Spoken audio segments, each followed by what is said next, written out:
Hey guys, welcome back to the channel. This is story about what if Naruto has an impossible level of power and becomes feared by everyone. Part 1. Before I start, please do support for more amazing content and comments for part 2. Do consider to subscribe my channel and share my video to your friends and check out the description as well. Let's start the video. On October 5th, a small 6-year-old boy with blonde hair and 3 defined whisker marks on both cheeks was curled up into a ball to protect himself from what he knew what was coming. On the days leading up to the festival of the defeat of the great nine-tailed demon fox, the beatings he received would be at their worst. He didn't know why he got these beatings, although he had some clues that saddened him to no end that everyone in the village, with the exception of the Hokage and the family that owned the ramen stand, hated him. When the villagers showed up, they ransacked his apartment and beat him to near death. He usually withstood a few minutes of it still awake, but it seemed that there were a few more ninja in the mob than usual, and he slipped into a state of unconsciousness. Naruto woke up in a corridor, resembling a sewer with water dripping from the ceiling into a shallow pool of water that was ankle deep. Having no idea where he was, his mind sat to explore his surroundings. He wandered aimlessly, trying to find out where he was, when he came into a massive chamber which housed a huge cage. In the middle of the cage was a symbol with the word seal on it. Naruto isn't stupid, he knows what this is now. He knows it from the villagers that talk about the fox demon, and the things that they say to him make sense now. The things that the third Hokage told the ANBU when they say something with the word demon in it, making things even more clear to him. He now understands why everyone hates him, why everyone tries to kill him, and why no one will let their children near him. The nine-tailed fox demon is sealed inside of him. He knows this now, but he decides to feign ignorance and act as an idiot to throw people off, trying to make them see that he isn't a monster, at least for now. Naruto walks closer to the gate, but not too close. He sees something with a red aura come closer to the cage. Naruto's assumptions are proven correct when a massive face of a fox came into view. "You have finally come, child. Tell me, what is your name?" came a feminine voice from the cage. Naruto looked on, gobsmacked. The beast of death and destruction itself was being polite. He was at a loss for words. The fox seemed to notice this. "What's wrong, child? Not what you expected?" it asked. Shaking his head out of his shock, he stood up. "I didn't think you would be this polite for a demon lord. I would have thought you would have tried to have my head for being trapped here," Naruto said. A small laugh was heard from the cage. "Child, I am by no means a raving demon lord hellbent on death and destruction. What transpired 6 years ago was not my doing, or not entirely," the demon explained. Naruto looked skeptical. "If that's true, then what exactly happened?" "Actually, never mind that right now, I'll ask you later. Right now what I want to know is why you sound like a female. The stories make you out to be a male because of everything that you had done," Naruto questioned. "That's very insightful of you. I am female, as you so rightfully found out. Hold on a second, let me help you a bit. It is hard talking to a 30 stories tall demon, isn't it?" she asked. The massive figure of a fox blazed red, and it changed into a human form. When the red glow receded, Naruto could see a beautiful woman with vibrant red hair that ran halfway down her back, a fairly large chest size, and what Naruto found that captured his attention the most. Her eyes were an exotic blood red with a black slit in the middle. She wore a glittering black kimono with the symbol of a fox on the front. Naruto, regardless of his age, couldn't help but get a nosebleed from it, exerting a giggle from the fox woman. "I'm flattered that I can get such a reaction from my container. Speaking of which, you never did tell me your name," she said. Naruto smacked the back of his head for forgetting his manners. "Sorry, my name is Naruto Uzumaki. What yours?" he asked. She seemed to think about it for a moment, shocked that he would ask her such a question, clear on her face. "You're the only one to ever see me, so I guess I could tell you my name. You know my title as Kyubi, the nine-tailed fox, but my name is Hitomi. Just don't tell anyone," she said. Naruto nodded his head. "Okay, Hitomi, I won't tell anyone. Not that it matters much. I'm leaving this village as soon as I can," Naruto told her. Hitomi tilted her head to the side a little bit, intrigued at this little piece of information. "Naruto, child, why are you leaving?" she asked. Naruto looked at her with a heavy look. "There is only so much hate it can take. I want to leave this village and go find somewhere that will accept me and not hate me for having you locked up inside me," Naruto explained. Hitomi looked at Naruto for a moment before she gave a sigh. "If you really are going to leave this village, then I think it is imperative that you learn how to defend yourself. For that reason, I will train you in an ancient form of chakra manipulation. You will find that no one on this planet besides you will have this skill. It is ancient and extremely powerful and is my favorite skill above all the skills that I possess," she told him. Naruto's face adopted an ecstatic expression. "Really, Hitomi? You would do that?" Naruto asked, on the brink of tears. "Yes, Naruto, really, I'm not like those villagers and ninja in your village. I will stick by you, partly because I have no choice, but I really do want to help you," she said. Naruto did cry after that, a river of tears hitting the water on the floor. "Okay kid, here's what I think you should do. I want you to go to sleep and go to your Hokage and ask for a little bit of money for food, seeing as the villagers most likely stole anything and everything of value from you. Now before I send you off, I have a parting gift for you. This will hurt, but it will protect you from now on. Fox Defense Chakra. Release," she said, forming a few weird seals with her hands. Next thing Naruto saw was being surrounded by red chakra, and he felt it rip into his skin, effectively knocking him out. Naruto woke up a few hours later, all the wounds he sustained from the villagers' attack from last night now completely healed. Naruto thought back to that strange dream that he had with Hitomi. "It was no dream, Kit. I said that I would be there for you, and I intend to keep my word." Hitomi's voice sounded in his head. Naruto fell backwards, completely unprepared for the sudden voice in his head. "Sorry kid, I did forget to mention that after I gave you your gift I also developed a type of mind link so that you don't have to keep getting knocked unconscious every time you want to talk to me. As an added bonus for me, I get to smell, see and hear everything you can. As a result, your senses have been heightened considerably," Hitomi said. Naruto's head was swimming with the information that he was processing. Before he could dwell on it, Hitomi reminded him that he needed to see the Hokage. Naruto got dressed in his usual orange jumpsuit but decided on not wearing his jacket. A plus about using chakra manipulation is that you can create almost anything out of your chakra, whether it be clothes or weapons or anything, as long as you know what it looks like. Also, if you're able to master it, you can use it in place of jutsu and use chakra-style moves. This way you can cause great amounts of damage and not use up any chakra at all. Oh, and before you go outside, remember that if you want to talk to me, just think, don't talk out loud or the villagers will get the wrong idea and try attack you," Hitomi advised. Naruto agreed and left to see the Hokage. On his way to the Hokage tower, he was met by the entire village populace glaring at him, but he paid it no mind but quickened his pace. If he were to try anything, the men in the white masks would show up and make a fuss. Avoiding trouble was a talent of his, and he was able to navigate his way through the village streets and alleyways without much trouble. When he got to the tower, he went to the Hokage's receptionist. "Can I help you with something?" she asked, not lifting her head from her work to see who it was. Getting a little bit hopeful but not much, Naruto spoke up. "Can I please see the Hokage?" he asked politely. The receptionist looked up from her work to see Naruto. Her smile changed into a scowl so fast that Naruto thought the smile was never there. "Demon, what are you doing here? Get out of here before I call the ANBU," she yelled. Naruto wasn't happy about this, but he didn't let it show. He had learned a long time ago that if he showed weakness, the villagers would just feed off it. "Please, it's important, I really need to see him," he begged. The receptionist glared at him harder. Seeing as he wasn't going to be able to get her to let him in, he made a run for the office door behind her. The receptionist went up to him, about to hit him, when a thick stream of chakra shot out from his tailbone in the form of a tail and grabbed her hand before she was able to touch him. Seeing what just happened, the receptionist screamed, immediately summoning the ANBU on duty. The ANBU, seeing what was happening, quickly went to slice off the red string of chakra from the hysterical woman. Another tail of red chakra intercepted the strike, stopping the advancement instantly. "Demon, let us go before I kill you," the ANBU threatened, though he was in no position to make threats. In response, Naruto's body was engulfed in a blaze of red chakra, all the while Naruto looked on in fascination at what was happening. At this time, the Hokage opened his office door to see what all the commotion was about. When he saw the red chakra, he was frantic. "What's going on here?" he yelled. Naruto shook himself out of his trance at what had just happened and explained. "This lady wouldn't let me in to see you, and when she went to hit me, this red stuff stopped her. When she screamed, this guy tried to attack me and he was stopped the same way. I don't know how it happened, it just did," Naruto said. The Hokage was alarmed at this. The fox's chakra intercepted attempts to harm the boy. He instructed for the two who were trapped to relax and calm down. Although reluctantly, they complied with their leader's request and calmed down. Almost instantly, the red chakra withdrew back into Naruto, the tails retracting back to the tailbone. The Hokage dismissed the ANBU and ushered Naruto into his office, giving his receptionist a withering look that said, "Clear are your things before I send you to Ibiki," before closing the door behind him. The Hokage turned to Naruto, motioning towards the chair in front of his desk. Naruto sat down wordlessly. The third Hokage took out his pipe and lit it, taking a long drag of smoke before blowing it out.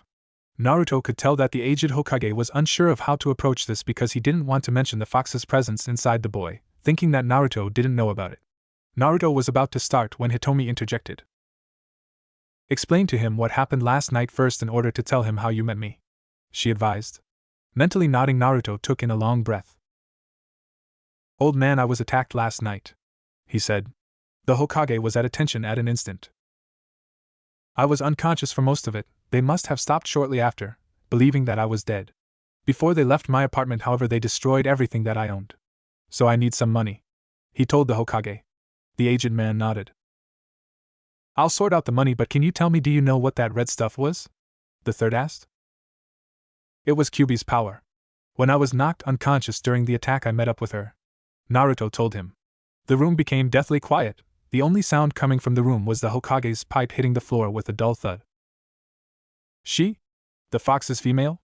The Hokage said quickly, but cleared his throat and composed himself. Never mind, what did she tell you? He asked worriedly as he bent down to pick up his pipe. Naruto raised his brow at the village leader. She said that she would train me. She said the people in this village won't dare try help me get stronger because of who they think I am, he said. The Hokage looked at him with wide eyes. So the Kyuubi talks to you? He asked quickly, still having a bit of trouble digesting this piece of information. As well as that he is concerned what the fox was telling the boy. Naruto nodded at the Hokage's question. She didn't actually say it. From what I can gather, if I were to die, so would she. So she gave me that thing that you saw outside the door to keep that from happening. It hurt a lot though, he said quietly. I can see that he is concerned with you talking to me. Thinking that I'm trying to warp your mind, Hitomi commented. So you're saying that the fox gave you some type of absolute defense? The Hokage asked. Naruto nodded. He is smarter than he lets on, the Hokage thought. Whatever that thing she gave to me, defends me, so I guess so, Naruto replied. The Hokage let loose an aggravated sigh. This could prove really bad. It might kill people if they're not careful, and I don't know how much longer I can protect him if that happens, the Hokage thought wearily. After he gave Naruto the money he asked for, the Hokage let him leave. The old man called for his most loyal ANBU. They were going to have to keep a closer eye on Naruto from now on, not knowing their masked feelings for the demon container, thinking that they honored the late fourth Hokage's wish. Naruto was on his way home to his apartment when a mob of angry villagers surrounded him, seemingly coming out from nowhere. They must have found about his meeting with the old man and set up this ambush. Demon scum, today you die, a villager yelled. There is a loud cheer of approval throughout the mob as they advances on him. However, their progress was halted when ANBU appeared in front of them. No one will do anything until we have our fun with it, one of the ANBU said, making the villagers erupt in cheers. Kid, we are going to have to step up our plans a bit. I want you to will yourself to dissolve into chakra and get away from the village, or there's a very strong chance that you might die, even with your new defense and healing abilities, Hitomi ordered while silently beginning to convert her container's body into chakra to help him. Naruto mentally nodded and visualized to be anywhere but where he was and willed himself out of there. Just as the ANB were about to strike Naruto's body with their swords, Naruto's body vaporized into blue and red chakra and it dissipated like smoke. Villagers cheered, thinking that Naruto had been done away with. Their celebrations were short-lived, however, when they heard the thunderous voice of the Hokage, who had seen everything through his crystal ball. The only thing going through their minds were the thoughts, we are so screwed. Elsewhere in the village, a bandana-wearing Jounin felt a giddy sensation pass over him. Ibiki felt that soon he'd be having a lot of fun soon, of that he was sure, but he wasn't sure why. Naruto rematerialized from the chakra a few miles outside Konoha. Hitomi, what was that? He asked. His tenant's reply was a little bit shaky, but he couldn't tell what for. It was an experimental chakra technique that teleports a person away by dissolving their body into chakra. There is a chance that the user can lose parts of his body if it's done wrong, she answered. Naruto took a moment to digest this information before his expression turned into one of amusement. Then I'll just have to be very careful with who I teach this to. Maybe I should put it down as a forbidden technique, he asked. Hitomi just shrugged and told him to do what he wanted, recovering from whatever it was that had her shaken up. Naruto smirked. Things were going to be different from now on. Naruto collected himself and started walking, with only Hitomi, the money that the Hokage had given him, and a dream. His dream, to create his own village. For once I'm looking forward to my birthday, he said out loud with a smile. Naruto had been walking for about 2 days straight with Hitomi teaching him how to use his chakra. He knew that as long as he was within the borders of Fire Country there was a high chance of him being seen and retrieved, and he didn't want that. He was somewhere close to the border from what Hitomi was telling him. He found himself taking to her more, depending on her for a form of companionship, living a life with no friends. He was ecstatic at the chance to be friends with her, to generally have her with him. Naruto stopped for a moment.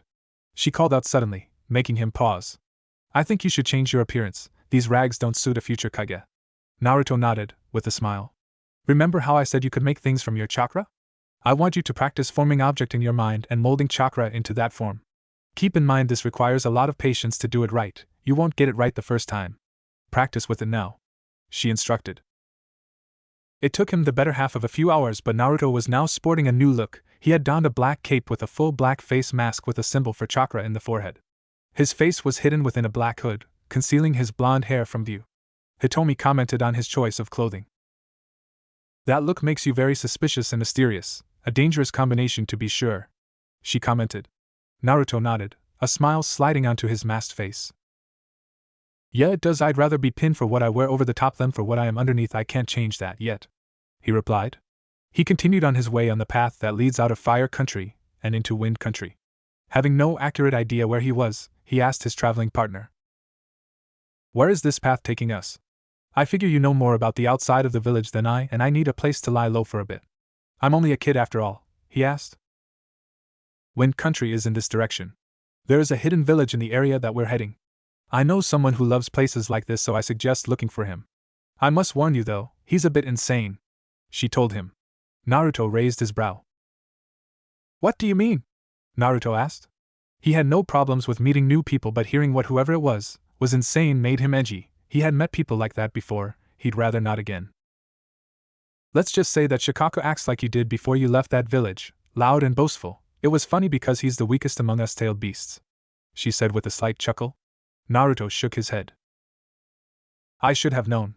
Naruto walked up the tree and sat on one of its trunks and dozed off. Back at Konoha, the Hokage was informing all Jounin-ranked ninja about what happened to Naruto, saying that by some miracle he had survived the attempt on his life that the foolish villagers and now ex-ANBU members had participated in. Lord Hokage? Are you telling me that that thing is still alive out there? One of them asked. The Hokage's features grew dark at the remark. That thing was wished by the fourth to be viewed as a hero of the village. He asked the village to view the boy, his own flesh and blood, his own son, as a hero. I'm sure that if he were alive today he would kill everyone who laid their hands on him with anything short of respect. Last time I checked I was the only one who did such a thing, the third growled. To say that all the Jounin were slack-jawed at this revelation was a severe understatement. What was just said will not be mentioned outside of this office. If I catch wind of anyone saying anything to anyone that isn't here right now, they are to be executed on the spot. Do I make myself clear? He said, his voice calming down, yet the seriousness in his voice remained. Yes, Lord Hokage.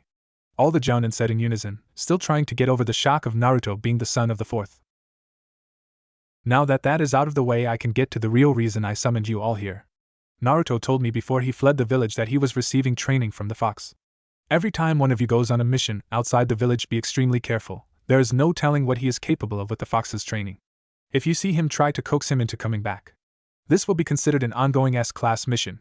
Dismissed, he said, shooing them away with a wave of his hand. All of them filed out of the office, all but one. The third looked at the lone Jounin. Kakashi, take a seat, we have a lot to discuss. The cycloptic scarecrow Jounin sat down, his visible eye clouded. Naruto was a light sleeper. He had to be in order to stay alive in the village. This was no different. Naruto was alerted to someone approaching him in the trees. Naruto manipulated his chakra into a chain and chained the person to the tree he had been standing on. Naruto turned his head to the person lazily. Can I help you with something? He asked. He got no answer from his captive. Naruto sighed. Fine, be like that, I'll just leave you there, and you can die a slow death. He leaped to a nearby tree when the person spoke up. I'm here to offer a business proposition to you. Seeing as you so easily immobilized me without making a single move, I can see that I found an exceptional ninja for the job, the man said. It might be a good idea. This ninja looks to be a Jounin from the Sand Village, the one we're going to. We need a cover story in case we're asked what we're doing there if we get found. Hitomi piped, and Naruto turned to the bound man. It's a simple assassination. All you have to do is eliminate the target, and the Kazekage will reward you greatly, he explained. Who is it? He asked. He had no problem killing people. He had 7 years of frustration to vent, and this was an excellent opportunity. There is a boy with red hair and rings around his eyes in a park in Sand. We're asking people from outside the village to do it because he's already killed a great number of our ninja, he told Naruto. Naruto nodded, dissolved into red and blue chakra that swirled around the other as it disappeared toward the Sand Village. Ha, like a double helix.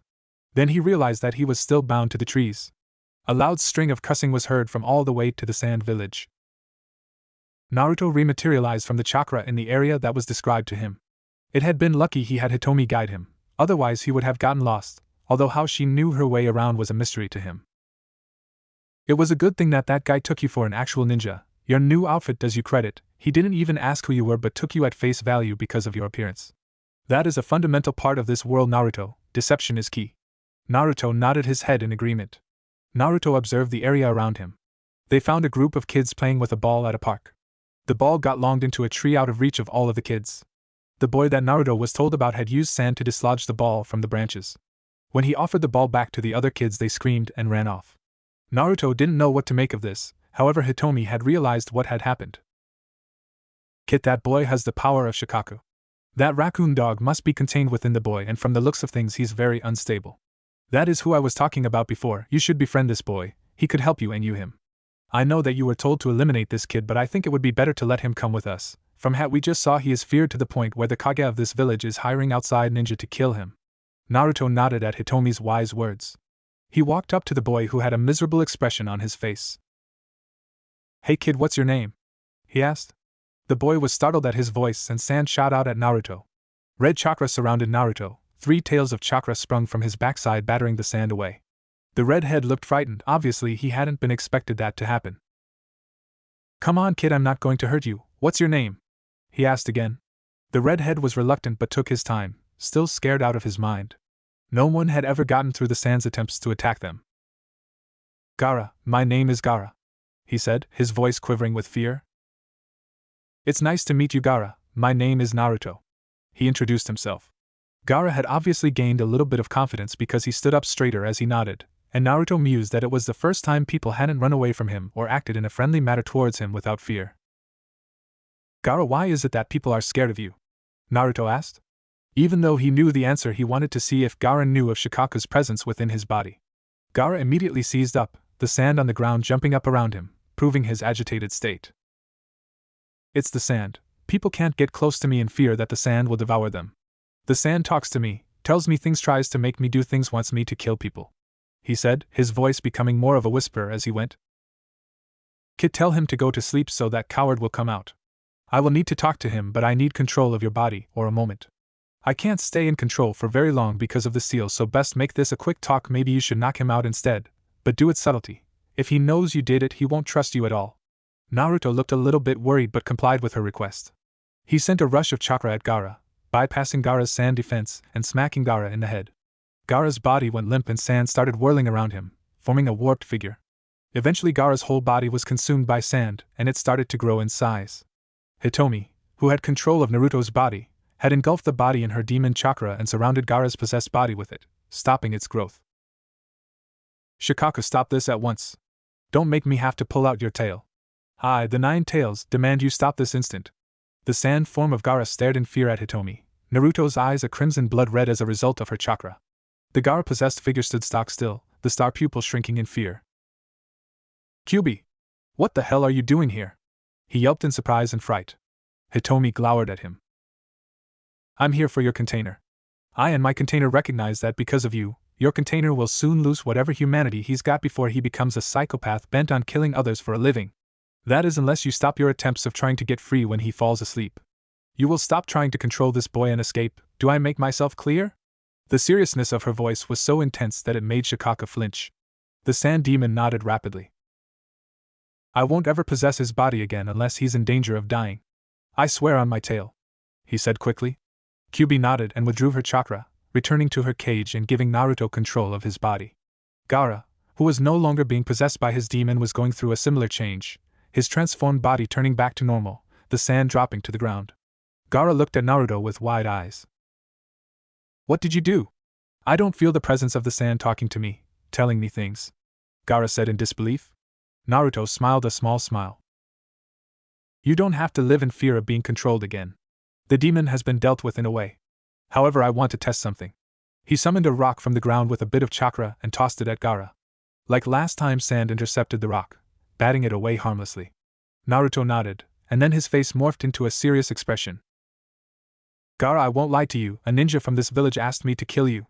Gaara edged away quickly, but Naruto put up his hand asking him to stop. I, however, changed my mind after seeing why they asked me to. You will never be liked here, always be feared for the sand that protects you.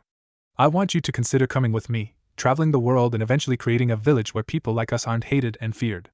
Think about it, I'll be here tomorrow waiting for your answer. Now go enjoy your freedom, I'm sure you have a lot of sleep to catch up on. Naruto said with a warm smile. Gaara didn't need to be told twice and left for home, elated at the chance to get some sleep. Naruto, true to his word, was there the next morning, sitting in a meditative stance while floating several inches off the ground, a blue hue surrounding his body, his face scrunched up in concentration under his mask. Gaara, you came, good. What did you decide? Naruto asked when I cracked open as he floated above the ground. Naruto noted that he had a pack on his back. Gaara seemed to hesitate in his answer. Where are we going? He asked. Naruto set his feet on the ground and stood up. First off, we're getting out of this village. There's nothing here to do or anything of importance here to get. He was about to use his double helix traveling technique when Hitomi stopped him. Kid, his body won't be able to travel with you with that technique. You're fairly adept at chakra manipulation, but this boy is not. You have to go on foot, no matter how inconvenient it is.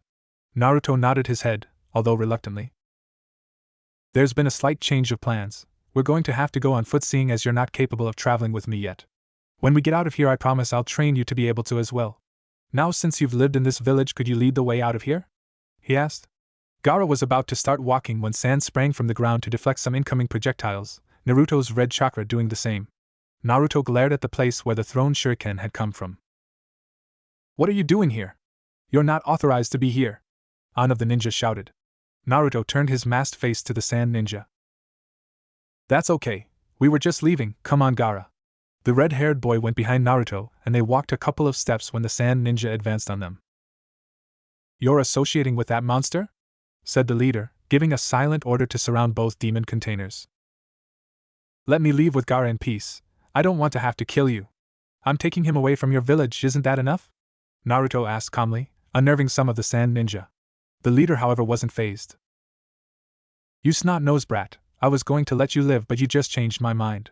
Kill them both, he ordered. Naruto smirked under his mask and tapped into all of the sand ninja's chakra pool and grasped them like Hitomi had said to, causing all the sand ninja to stop in their tracks. Naruto let out a loose chuckle. If any of you move, I'll squeeze and you'll experience a world of pain like no other, unless you let us go willingly, Naruto said, giving their chakra pools a slight squeeze. Who are you? The leader squealed in fright. Naruto laughed hard at this. I'm the chakra demon, Naruto said plainly. Hitomi giggled. Nice name, Kit, if I don't say so myself. Thanks, I got the idea from you, Naruto replied. One sand ninja made a move to his kunai pouch. As he touched it, he let out a blood-curdling scream and his body fell limp, his body falling like a dead weight. The man's comrades looked on in horror. Naruto saw this and smiled a sinister smile at what that technique had done. The sand ninja ran away as fast as they could. Kit, I sense a great number of chakra signatures at the gate. They're trying to ambush us, Hitomi informed her jailer. Naruto smiled at the development. Gaara, when we get to the exit, I want you to watch closely at what I do. I'm going to teach you how to do these things, Naruto advised his new companion. Gaara nodded. They proceeded to the village exit. Naruto, using his stealth abilities he developed back and leaped to avoid being detected, instructing Gaara to mimic his movements as to minimize the chances of being seen. They arrived at the gate, and sure enough there were a great number of ninja blocking their way. Naruto surveyed the group from where Gaara and he were hiding. From the looks of things, they're Chunin, Jounin, and Anbu, Naruto thought. They walked slowly to the gate and the mob of ninja. He walked up to the mob and stood there. He wanted to test out something else. Hey, I recognize you from the team of ninja that attacked us just a few moments ago. If you were smart, you would have kept running and quit as a shinobi. You'll be joining your friend in a moment. Naruto's body dispersed into chakra and flew at the group of ninja in the form of the double helix. However, when the helix hit the ninja, instead of just passing through them, it drilled into their bodies. Within seconds, the mob of 30-plus ninja dropped to the ground dead. Naruto materialized from the chakra, close to Gaara, scaring the red-haired boy. The path's clear, we can go now, he said. Naruto walked to the gate and looked back at Gaara, who was quivering at what he saw Naruto do. Gaara, our lives will be like this for quite some time. There will be people who fear us and those that respect us, as well as people like these villagers who hate us. We can't run from it, we must tackle it head-on if we want to survive. If push comes to shove, we will have to fight back, and if we must, kill them. Come on, let's get out of here before more ninjas show up. Gaara nodded slowly and both demon containers ran out of the hidden village of sand. Naruto and Gaara were several miles out of the village when Naruto signaled them to pull over. They had gotten out of the desert and found themselves on the edge of a thick forest. They took a quick stop at the base of a large tree. Naruto needed to tell Gaara about the demon inside of him. If the red-haired boy was going to be traveling with him, he felt it only fair that he know what dwelled inside of him. Gaara, there are things that I neglected to mention to you within the village. You and I are very similar to each other. Both our villagers hate us for the same reason. You remember when you told me about the voice in your head? Naruto asked. Gaara nodded slowly. There are 9-tailed demon lords. The first demon lord has 1 tail. His name is Shikaku, and he's a sand raccoon. Naruto said. Gaara stared at Naruto as if he were crazy. He's also the most insane out of all 9 of the tailed beasts, raving on blood and killing people. He was sealed into a boy. That boy is you, Gaara, Naruto said, observing Gaara's reaction. Naruto would have laughed if the situation wasn't serious. If there are 9 demon lords in all, then how are we similar? Why did your village hate you? Gaara asked. Sealed inside of me is the 9-tailed fox. My home village hated, shunned, and was scared of me, thinking I was the great demon reborn after it was defeated by the 4th Hokage. Just a few days ago I ran away from the hidden village of the leaf with my closest ever friend, the 9-tailed fox, Hitomi. I thought I said you couldn't tell anyone what my name was, Hitomi growled. Naruto adopted an irritated look. Keep your pants on. It's not like Gaara wouldn't have found out. Shikaku would have told him if I didn't. Naruto missed a slight blush on Hitomi's elegant features. You said 9, so that would mean that there are 7 demons left, right? Gaara asked. Naruto nodded. We'll be looking for them and their containers if they've been sealed away. Question is where we go to look for such creatures? Naruto asked. It might be a good idea to look for the next demon up from the stupid raccoon. They might not be able to defend themselves depending on their opponent. Nibi was always an extremely arrogant and stubborn cat. We should look for her first, Kyuubi suggested. Naruto smirked. You mean to tell me you were never stubborn or arrogant? He asked with a chuckle. This exerted a growl from his house guest, which Naruto happily ignored. Come on, Gaara, we have a lot of ground to cover. On our way I'll teach you the basics of chakra manipulation. Once you know the basics, all you need to do is master it. You can do anything with your chakra. My outfit, for example, is composed completely of my chakra. I never have to go shopping for any clothing or equipment because I can make it with my chakra, Naruto explained. So where are we going? Gaara asked as they began to walk down the path. We should probably go through rain, grass and waterfall so we can bypass having to go near Konoha. On our way to Cloud we might encounter the other tailed beasts. I just hope that we won't run into that weasel before we find Nibi. She might be 4 tails his inferior, but she scares the shit out of him. She mellows him out, making him easier to talk with. Although I could beat him up a bit, but it wouldn't be nearly as much fun, she said with a giggle. Naruto rolled his eyes. We're going through rain, grass and waterfall territory to get to the Cloud Village. We're going to find the other people like us, as I said before, Naruto answered. Gaara looked at him strangely but didn't say anything. The Kazekage loomed at the bloody mass of dead shinobi at the entrance to his village. A shinobi with a mask adorned on his face appeared beside the Sand Kage. The Kazekage turned to the ninja. Where is that useless boy? He growled. The masked ninja cringed at the tone of his leader's voice. It appears that he has disappeared. He's nowhere in sand anymore, Lord Kazekage, the nin answered shakily. The Kazekage growled in annoyance. Find Temari and Kankuro and send them to my office. Also find Baki and get him to come to my office in 2 hours, the Kazekage ordered. The sand nin disappeared in a swirl of sand. What could have killed my ninja like this? It appears as if they were all killed with one jutsu. Damn it, this village is weak. No matter what I do, it's always weak, he grumbled. He disappeared into his office to meet the faces of his children -1. You wanted to see us, Lord Kazekage? A blonde girl with 4 ponytails asked. Your brother has disappeared from sand. You two will go with a jounin to find him. You will be going to see our allies in Fire Country to see if he has passed through there. You will search for him until the end of the year, so that gives you a total of 2.5 months to look for him. He is very important to this village and must be reacquired. Think of this as early mission experience before you become shinobi, he said.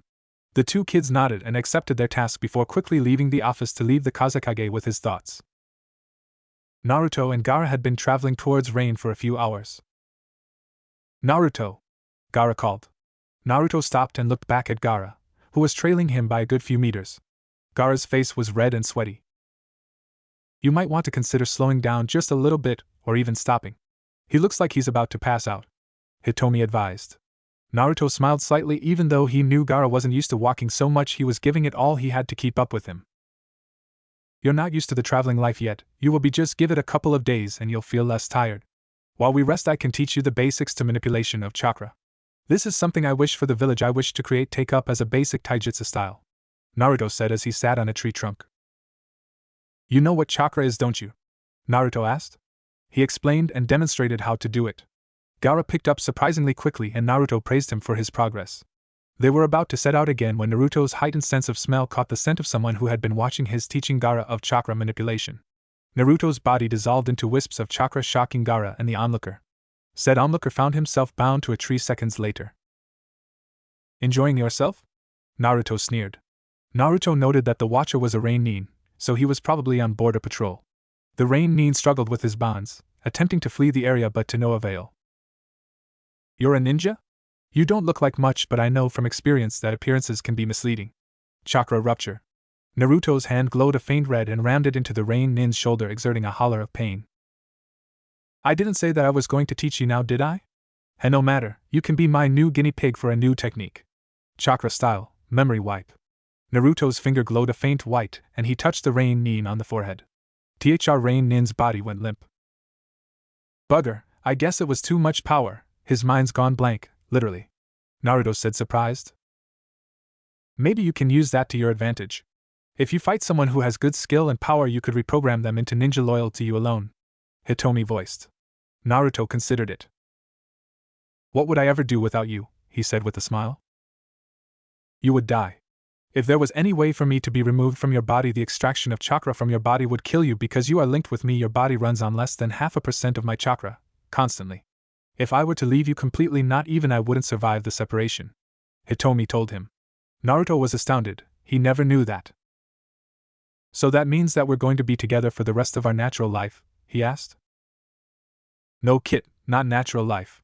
You will live far longer than you ever could without me. The older you get, the more traits you will develop from me, the more traits you inherit the longer you live, Hitomi told the awestruck boy. Naruto shouldered the nin and went back down to where Gaara was. Gaara gave a questioning look at the rain nin. This guy is going to be your practice dummy for your manipulation skills. Don't worry about him though, he's brain dead. Naruto ordered the rain nin to stand still and not move. Gaara did as he was told, and started practicing. With Naruto's guidance, Gaara grew skilled in the art of manipulating his chakra. Good job, Gaara, you've mastered the first stages of the skill.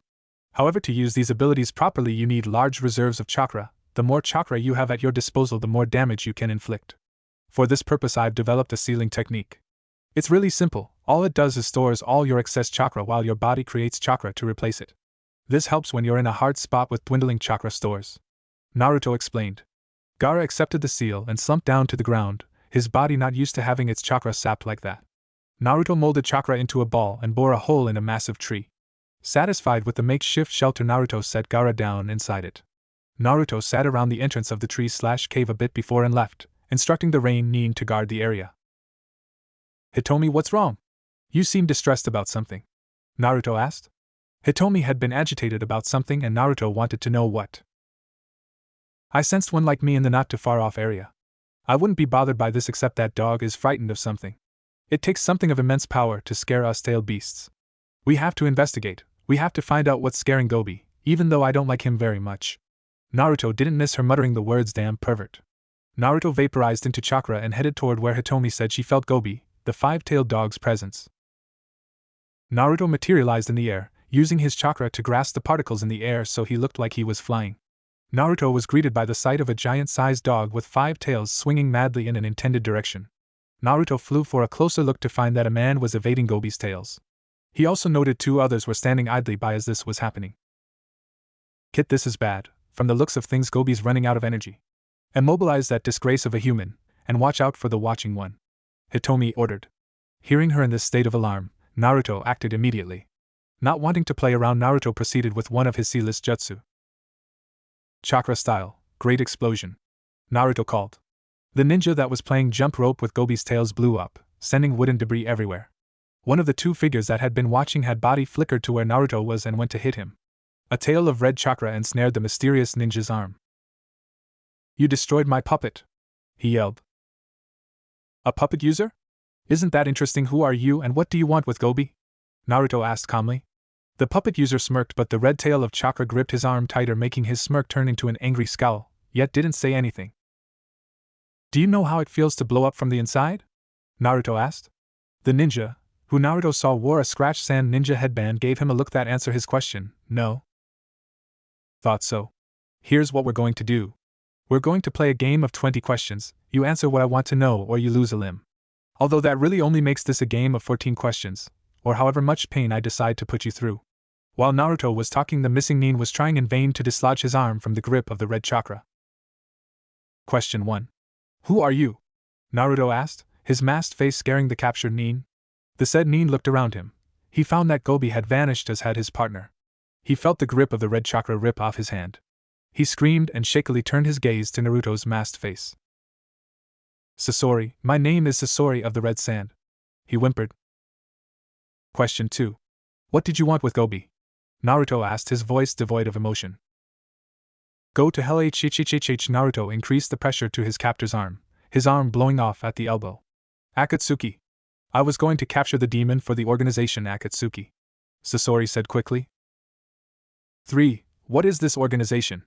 Sasori was very pale, possibly because he was missing about half of one of his arms. Naruto growled, making Sasori tremble in fright. "Akatsuki plans to capture all the legendary tailed beasts," he yelped. 4. "How many do you have?"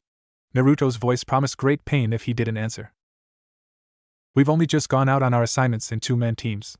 We haven't captured any that I know of." 5. "How many members?" Sasori hesitated, and for that Naruto blew up the remainder of his arm. 9. 9 members are in Akatsuki. And Uchiha just joined us. Naruto was intrigued by this. 6. "Who is his target?" Naruto asked. Sasori hesitated again, making Naruto blow up his entire other arm, exerting a scream of pain from the missing nin. "The 9 tails. He was assigned to capture the 9 tails." Naruto chuckled manically at this. 7. "Which Uchiha?" he growled. He would know who the Uchiha was, but it was always good to know the name of your enemies. "It's Itachi!" Sasori screamed, frightened out of his mind. "Thank you very much. You're lucky it was a game of 7 questions. I think I'll let you live. Without arms you're not much of a threat," Naruto said happily before his red chakra receded into his body. Sasori, unprepared for the release, plummeted from the air, sailing to the ground. Naruto stayed in the air, digesting this new information. "Itachi Uchiha, huh? This will prove to be very interesting. Now where is that dog?" "Follow your nose, Kit," Hitomi said. Naruto followed her advice. Naruto found himself in the forest where he left Gaara and his human puppet. Gobi's scent was coming from Gaara's location. "Oh crap, I should have seen this coming.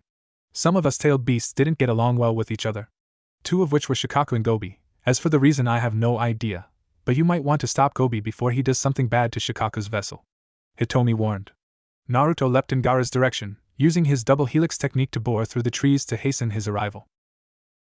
Gobi had shape-shifted his size to the size of a tiger, his nose smelling out the raccoon scent. He was about to charge at his prey when he was slammed into the opposite tree of the clearing he was in. Naruto materialized from the helix. "Gobi, stop it," Naruto ordered before dropping into a fighting stance. Gobi snarled angrily at Naruto and advanced on the masked boy. "Can I know a way to deal with this? Do these steps in order. This will work, trust me," Hitomi said as she began to feed steps of her plan to her host. Naruto began to draw chakra to the chakra points in his hand, expelling it and compressing it into a small ball. Gobi lunged at Naruto, his 5 tails wiping madly behind him. In his hand, Naruto began to spin the chakra he had in his hand. The giant trees around them began to rustle and sway. Gobi had slowed down his charge, transfixed on the chakra in Naruto's hand. The ball of chakra flashed red with a mix of Hitomi's chakra. Seconds later the rustling stopped, and Naruto floated the ball above his hand. Gobi was now sighting in front of Naruto, his tails laying flat in the ground, no longer smashing into everything and everything behind them. Bringing the ball over his shoulder, he threw it forward, right over Gobi's head. "Fetch!" Naruto ordered the dog demon. Immediately Gobi threw itself at the ball of chakra, having completely forgotten about Shikaku. Naruto smirked under his mask. I told you it would work, didn't I, Kit? A demon he may be, but he's still a dog, Hitomi said smugly. Naruto groaned. I should have known you'd come up with such a childish way of dealing with Gobi. You're such a fox, Naruto muttered in his head. I don't know whether to be irritated or flattered by that comment, she replied. Naruto just smiled and turned back to his puppet and Gaara, who was still in the tree. I trust there were no problems while I was gone, Naruto said to his brain-dead puppet of a Rain Nin. The Rain Nin shook his head no. Naruto nodded and turned to Gaara. Naruto condensed the air around him into his palm using chakra, turning it into water. With a smirk he threw it at Gaara. Said boy woke up with a start. I'm up! I'm up! He cried out. Gaara looked around to assess where he was. From what he could tell he was in some sort of small cave, but it had a forest smell to it. Good evening, Gaara. How do you feel? Naruto asked. Gaara opened his mouth to answer but closed it again. He stayed silent for a moment before he answered. I feel powerful and drained. The red-head boy looked around him and saw the Rain Nin from before and a massive dog playing with a ball. He turned his head to Naruto, a questioning look on his face. Something's happened while you were unconscious. I'm sure that Shikaku is informing you on who that is. This is not a good sign. We have to pick up the pace and get to Cloud as quickly as possible. If we manage to cross another tailed beast while going to Cloud, we'll ask it to come with us. Safety in numbers is our safest option at the present time. I'll fill you in on the way, he said. Naruto turned to Gobi and cancelled the chakra that Gobi was playing with. Gobi looked startled for a moment before his gaze met Naruto's masked one. The dog demon rose from his crouched position, his tails flying madly behind him, dealing light damage to his surroundings. Naruto flared Hitomi's chakra around his body, the blazing chakra enveloping him in a red glow. The five-tailed demon was no stranger to this chakra, and he knew that if he wanted to live, his next few choices would be critical. Kit, let me speak to him. Without him being sealed into a human, he will never be able to understand humans speak, only read the emotions and the body language of others, informed Hitomi. Naruto mentally nodded and let his tenant take control of his body. The chakra surrounding Naruto became more defined and took the shape of a fox, 9 tails swishing behind him lazily. Naruto opened his eyes, his normal ocean blue changed to a blood red with a slit for a pupil. With his eyes the only noticeable feature on his face, Naruto looked quite menacing. Having his eyes change color while leaking Hitomi's chakra was enough to scare the dog demon in front of him. His whole body went rigid. Gobi, those people you met earlier are dangerous. They are searching for us, the tailed beasts. I want you to come with us. We are safer from those people who call themselves the Akatsuki in large numbers. I'm not telling you what to do, but for your own safety I suggest you come with us, Hitomi said. Gobi gave a few barks and growls in response. We're going to find the weakest among us. Having you come with us eliminates the task of finding you later. My vessel will be choosing a place where we can hide safely, a hidden ninja village which does not fear us but respect us, Hitomi explained. A bark a few seconds later was his answer. Kit, he says that for his own sake he will accompany us. His sense of smell is far better than mine, so he will be able to sniff them out better than I can, Hitomi said to Naruto. Naruto mentally nodded. Hitomi, one last thing. Tell him to drop all hostilities with Gaara and explain to him the concept of a demon being sealed into a human. When he understands that, we can proceed, Naruto asked. She did as she was asked and relayed the message to Gobi. He snarled at Gaara but didn't do anything more. As Hitomi relinquished control of Naruto's body back to Naruto, he went immediately on the defensive, Gaara and Gobi doing the same. A Rain Border Patrol most definitely felt the bursts of chakra that we released earlier, Naruto informed his companions. They will be on us in half a minute, so be calm and don't panic. They will most likely take us to the village, which is where we want to go. They stood on guard as the approaching ninja drew closer. A team of Rain Nin were headed towards where they felt the explosion of chakra. They were all a little bit livid at the thought of who or what could have produced such massive amounts of chakra, but their Kage had given strict instruction that he wanted to get as much of an explanation as humanly possible. Anything that powerful would be able to lay waste to even the most powerful shinobi nations. The team had their doubts but chose to keep quiet. Bad things tended to happen when people chose to question orders from their Kage. One person unfortunately had said that going after something that powerful was suicide and that it was madness to go after such a thing. Suffice to say that the ninja in question never saw another sunrise. The Nin shook his head to clear his thoughts of that incident moments ago. Whatever it was that unleashed that power, one thing was for sure, he would die if his mind wasn't focused. The Rain Nin reached their intended destination, and they were greeted by the sight of 3 people and a dog with 5 tails. Schooling his face into a neutral mask, he addressed them. State your name and your purpose for being here. You are trespassing in Rain territory. The Rain Nin caught sight of the forehead protector of one of them, It had a rain symbol on it.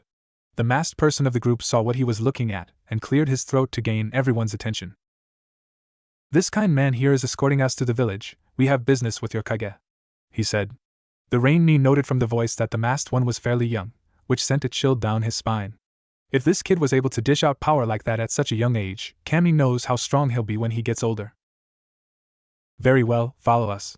Our leader would like to ask you a few questions." The masked one of the four nodded and they left for the village. The Amikage had his hat hung low over his face, his chin resting on his hands. Rain was such a small country, and he had little numbers to protect it with should any of the other country decide to invade. They would put up a good fight, but their military might just wasn't that of the other villagers. Hell, even grass could defeat them if they chose to attack. He was hoping that this traveler turned out to be a shinobi. The Amikage frowned. Other villagers had trump cards, some even had demon containers, he was told. Cloud, Sand and Waterfall had one each, and even Leaf had one, and one was enough to cripple an enemy's army to nothing but ash. A gentle knock on his office door brought him out of his thoughts. His secretary poked her head in the door. "Lord Amikage, sir, the shinobi you sent to scope out the explosion site has returned. They have 4 others with them," she said. He ordered her to bring them to his office immediately. He wondered who exactly his ninja had found at the site. Missing Nin? He shook that possibility out of his head. Missing Nin would have attacked and would not willingly be led to be questioned by him. The door opened again, and a team of Rain Nin walked in, flanking 3 small people and a dog with 5 tails. He schooled his face into a neutral expression as soon as he realized what was in front of him. There was a tailed beast in front of him. The masked one of the 3 strangers calmly took a seat, motioning for his companions to follow suit. When the tallest one sat down, the Amikage realized that the tall one was one of his ninja. "Although we aren't in a hurry, we need to be going soon. We have places to be and people to find. We just need a few questions answered and we'll be leaving this small speck of land you call a country." The masked one spoke up, getting the Amikage's attention. "He's only a kid," was the Amikage's only thought as he heard the mask wearer speak. He went to his desk and sat down on his chair. The masked kid motioned his hand towards the shinobi that were sent to get him. Obviously, he wanted them out of the room. He waved them off and they left the room. When the door was closed, the masked one spoke again. "Now we can get down to business." "Yes, you said that you had questions that you need answered? In exchange for these answers, I want some answers of my own," he replied. The mask wearer just shrugged. "Excellent, what answers do you seek? I will do my best to answer you," the older man said to the younger. "Do you have a demon container in your possession at the moment?" the mask wearer asked. The Amikage choked on his spit. He wasn't expecting any sort of heavy-handed questions from this boy. He was wrong in assuming so. Recovering his shock, the Amikage answered. "No, I don't, but if I did, life would be all the sweeter and a lot easier. I don't know how you know about them, but I have to say that you've come to the wrong village if you're looking for one." "Why are you looking for one?" he asked. "Don't let my size fool you, sir. There is a good reason I'm searching for them. There isn't much that anyone can do to stop me from doing it anyway, so it doesn't matter. In the coming years, I will make sure that none of them are turned into weapons of treated like a spawn of the devil." The boy spat. The Amikage raised his brow at him. "Why, I mean that's all they really are good for, isn't it? They are there to control the demon powers they possess," he half-asked, half-joked. His comment, however, was met with hostility. The dog that was sitting next to the masked boy shot up from his position, trying to tear the village leader apart. Or it would be if the masked boy hadn't held it back. With what the kage couldn't tell. The rain leader stared in shock and horror as its 5 tails flew towards him. Had he been anyone but a kage, he would be dead. The masked boy stood up immediately after, grabbing the center tail of the dog, trying to maul him. "Gobi, knock it off, we don't have time for this.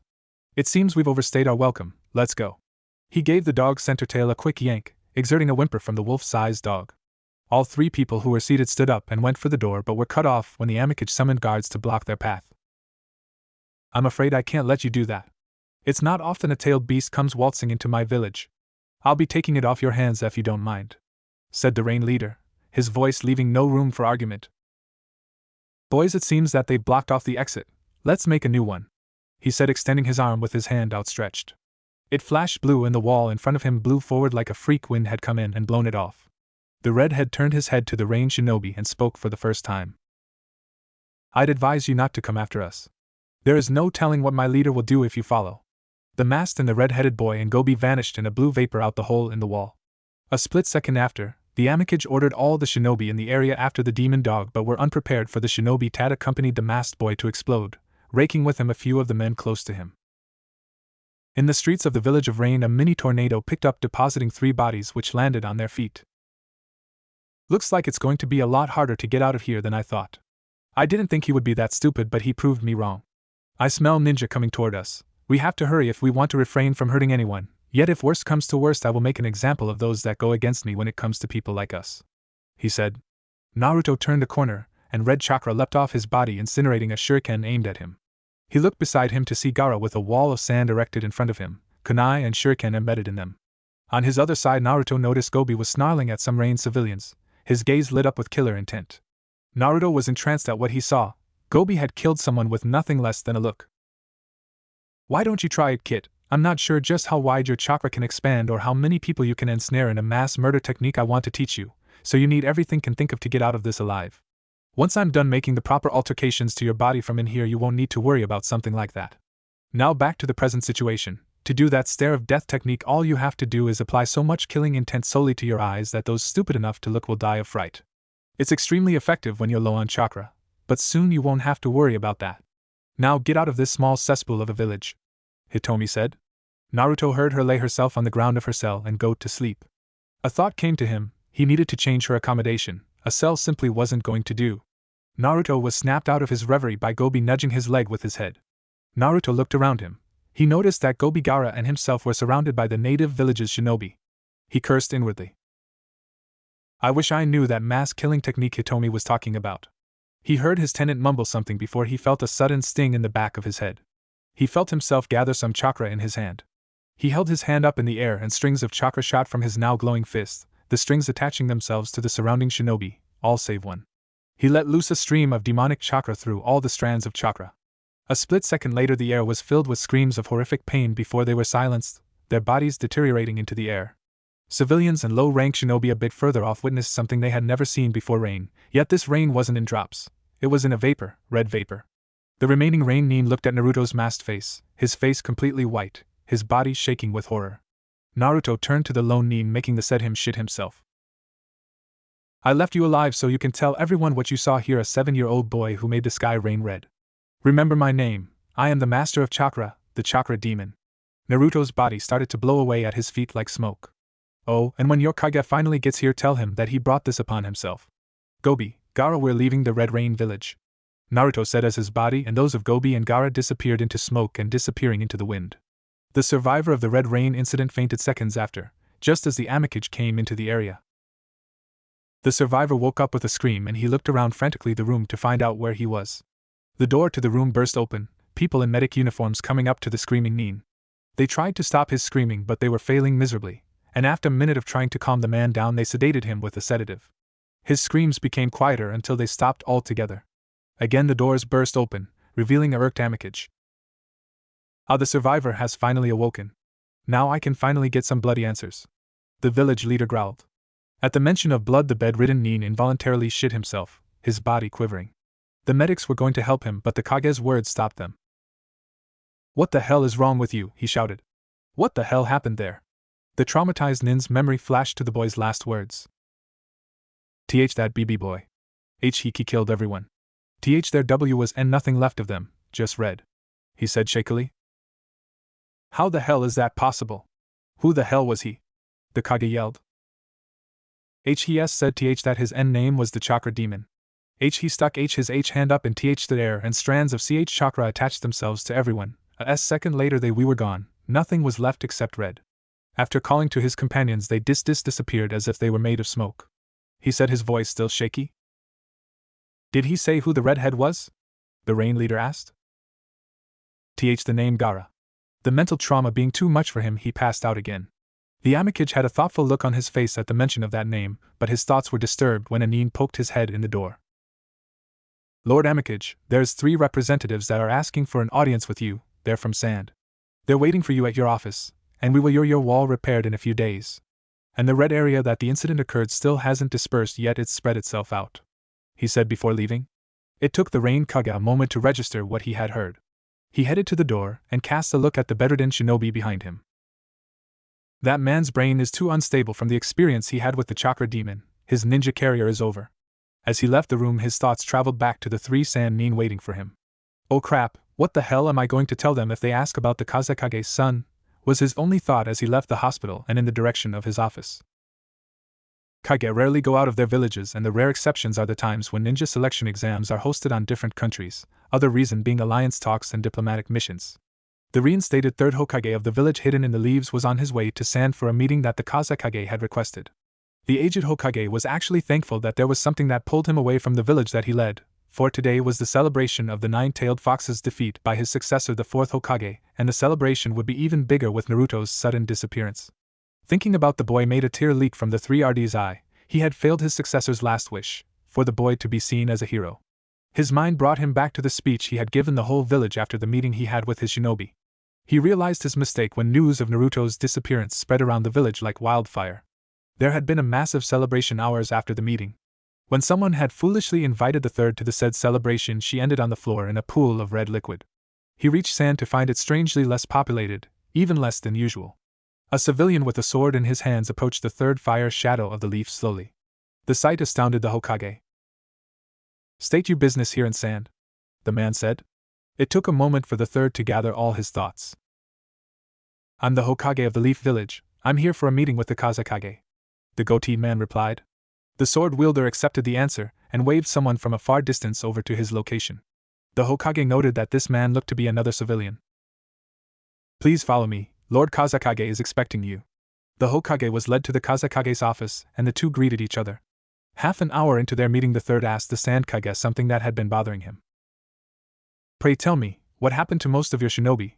I saw as I came in that there were hardly any high-level ninja around," the third asked. The Kazekage sighed heavily. "They're gone, all of them at once. I didn't see it, but what I saw was enough proof.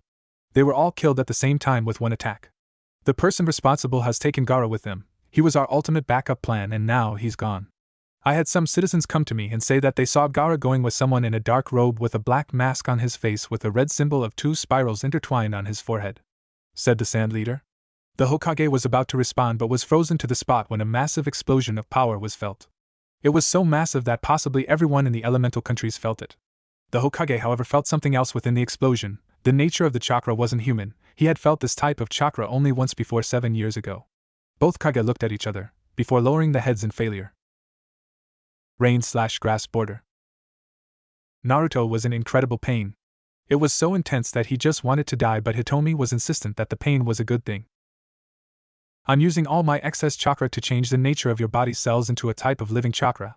The pain is good because it indicates that the conversion of your body's cells is going according to plan," Hitomi said to her host. Naruto barely acknowledged her words under the pain he was in.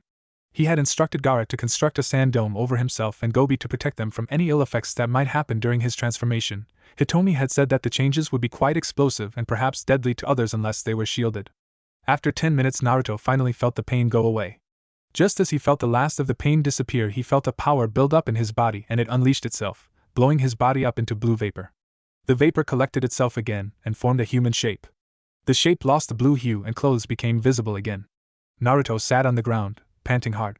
He had felt his body separate and then reconstruct itself. "Happy birthday, kid. I hope you like my present," Hitomi voiced in his head, her voice full of cheer and joy. Naruto shook his head. "I don't want to sound ungrateful, but what in Kami's name did you do to me?" he cried. He heard Hitomi giggle before she responded to his question. "Basically, I turned you into a living chakra being. You know how you have to forcibly change your body into chakra using your own doing the blow technique? Now you don't have to do it. And anyone who attempt to hurt you with things like weapons and jutsu won't succeed. People who try to inflict physical damage with taijutsu will go through you, but you can inflict damage on them the same as you always could. Enemy jutsu might make your body explode, but as you just found out, you reform quickly. One other important thing is that your body will still act like it always has, and most importantly of all, reproduce any chakra you use." Naruto was slack-jawed. To say that he was astounded was a severe understatement. He was about to shout out in pure joy when he realized that Gaara and Gobi were still walled up in Gaara's sand dome. "Gaara, Gobi, it's finished, you can drop the dome now." His response was the dome crumbling to the ground. Gaara looked at him in alarm. "What was that explosion?" he asked. Naruto rubbed the back of his hooded head. "It's my birthday today and Hitomi gave me a gift," he said nervously. He had only understood what a birthday was from the Hokage, who had taken time out of his day to wish him a happy birthday when he was 4. He would often receive the harshest beatings afterwards. Hitomi snapped him out of his thoughts. Sorry to rain on your parade, kid, but two very powerful people are headed towards this location. The excess chakra I used in the conversion attracted most likely every country's attentions to this location. We have to get out of here, lest we get caught. I don't think that we want to be hindered in our search for the rest of the tailed beasts, do we? She rhetorically asked. He turned to his two traveling companions. They had obviously felt the incoming presence, and gave him a curt nod before they turned into chakra vapor and blowing away into the sky just as the two incoming people came into the clearing. The two newcomers saw the wisps of chakra and one of them growled. One of them was Gobi. I'm sure of it, one said. The other grunted. He was armless. They're probably far away from here by now, they're fast for punks, he said again. The armless one just grunted again before both figures left the area again. Outskirts of a nearby town. Naruto, Gobi and Gaara were in a grassy plain. They had crossed into grass and they had met little pockets of people as they walked further into grass country. Kid, I think that I might have done something else when I changed your body, Hitomi said suddenly. Naruto kept quiet, waiting for her to continue. I'm not sure exactly what happened, but it might be possible that I created somewhat of an abnormality with my chakra. I'm not exactly sure what it is I changed, so just be cautious. On another note, the explosion of my power acted like a signal flare, meaning that the 6 remaining tailed beasts now have an advance warning of my presence. This means that Raccoon Boy and the pervert dog will need to rejuvenate, which means we have to find somewhere to stay for the night, and I don't think either Gaara or Gobi plan to sleep outside again, Hitomi said sagely. Naruto's brow furrowed. He didn't want to stay in an enclosed space. It made him feel uncomfortable. Hitomi must have read his mind because she snorted. How can you keep forgetting that you're not in the detestable village of leaves and there isn't anyone who wants your head except sand, rain, and unfortunately the leaf? But hey, it's not like there are going to be any leaf ninja in grass country. At least I hope not. She, though the last part. Naruto still felt uneasy at what Hitomi said won him over. Naruto turned to Gaara and Gobi.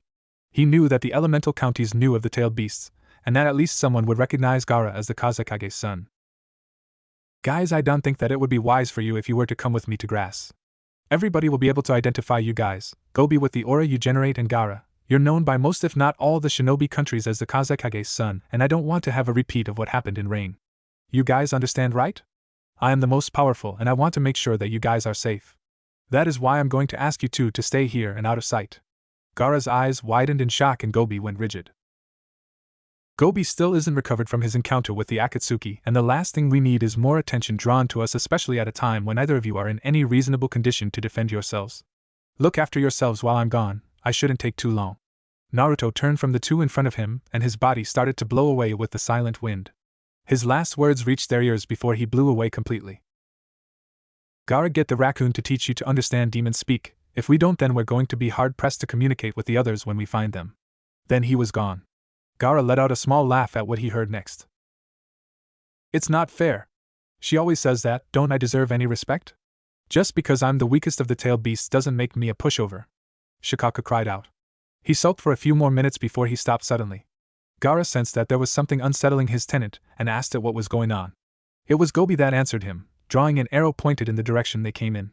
Shikaku filled his confused host to Gobi's attempt at communication.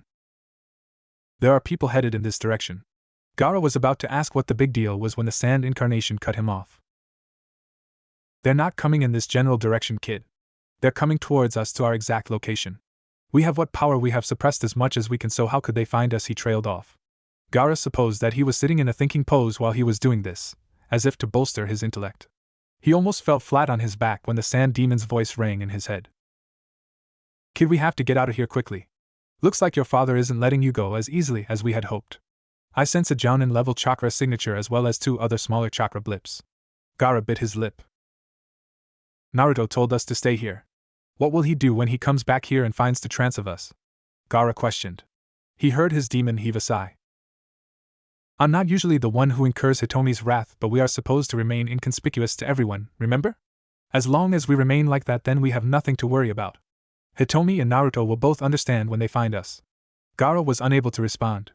Gobi had picked him up by the waist with one of his tails and deposited the red head on his large back. Gobi tried the blow technique to get away, but he gave an indignant growl when he realized that he was still too weak to perform anything less than normal body movements. Gobi had to use his other tails to keep himself up. Gaara's weight on top of his own was too much for him at the moment. Gaara unwrapped the tail from around him and rolled off of the dog. Got any bright ideas? Because I don't, Gaara asked his tenant. Gaara got the equivalent to a head shake. This isn't good, was the only thing Gaara said before sand sprung in front of him to protect himself from a kunai that was thrown at him. He was taken aback when the kunai exploded, his feet sliding back a few feet as a result of the explosion. He opened his eyes to see who had attacked him. He saw a man with red marks on one cheek with the other side of his face covered. He had a sand forehead protector on his forehead. He wished that he had the skill with manipulating chakra to use it in battle to deal with the ninja in front of him. There wasn't that much sand around, so he didn't have the option of using sand open to him. Shifting into his stance that Naruto had shown him, he closed his eyes. He was about to launch into a quick dash when a memory of Naruto's first lesson to him ran through his head. Flashback. Naruto was standing in a position with his body resting on his back leg with arms bent at the elbow, and his hands coming together in a loose cross. This stance is used as the basis for the form of taijutsu I will teach you. This opening stance is used so that everyone who uses this style can change it to their liking while still granting the user the qualities that the chakra fist warrants. You mustn't be careless and charge without a clear mind, or it can prove to be just as damaging to the user, he explained as he ignited his fist with red chakra and shaped it into a sharp razor blade, slicing a tree into toothpicks. Flashback end. Gaara emitted a small sigh, making the sand jounin look at him funny. My father sent you, didn't he? Gaara asked. The sand nin nodded, although it was slow and hesitant. You can tell my father when you go back to Sand that I'm sorry for what my friend did, they were in his way. Gaara clenched his hand into a fist and grunted. His fist lit up with blazing blue chakra. The sand nin took a step back. I won't kill you, but you might wish that I had later. Chakra point destruction. Gaara swiped his hand diagonally in front of him in the sand nin's direction. Having no idea what kind of attack this was, he went through a few hand seals for a wind jutsu. Just as he called it, he felt excruciating pain in his hands, and the chakra he had collected for the jutsu dissipated. He tried to suppress a shriek but wasn't successful. Gaara frowned. He hadn't been concentrating hard enough. He had hit about half the chakra point in both his opponent's hands instead of all of them. Baki! Two shouts were heard from behind the sand nin. Gaara now identified as Baki. A blonde-haired girl with 4 ponytails and a boy with purple face paint ran up to the sand jounin. Temari Kankuro were Gaara's only words as he stared at his siblings. Time seemed to slow down as the redhead, his brother and sister exchanged looks. 2 of 3 were terror-filled. Naruto had been in town for 2 hours. He hadn't bought many things, seeing as there wasn't much that they had to buy that they couldn't make themselves. He had bought some food, a few sealing scrolls after Hitomi insisted that he get them, a detailed road map and a bingo book with a list of missing nin from every country. Kit, when we get out village up, we need a way to keep the ninja we train from becoming missing nin. There is no telling what someone could do with this level of control.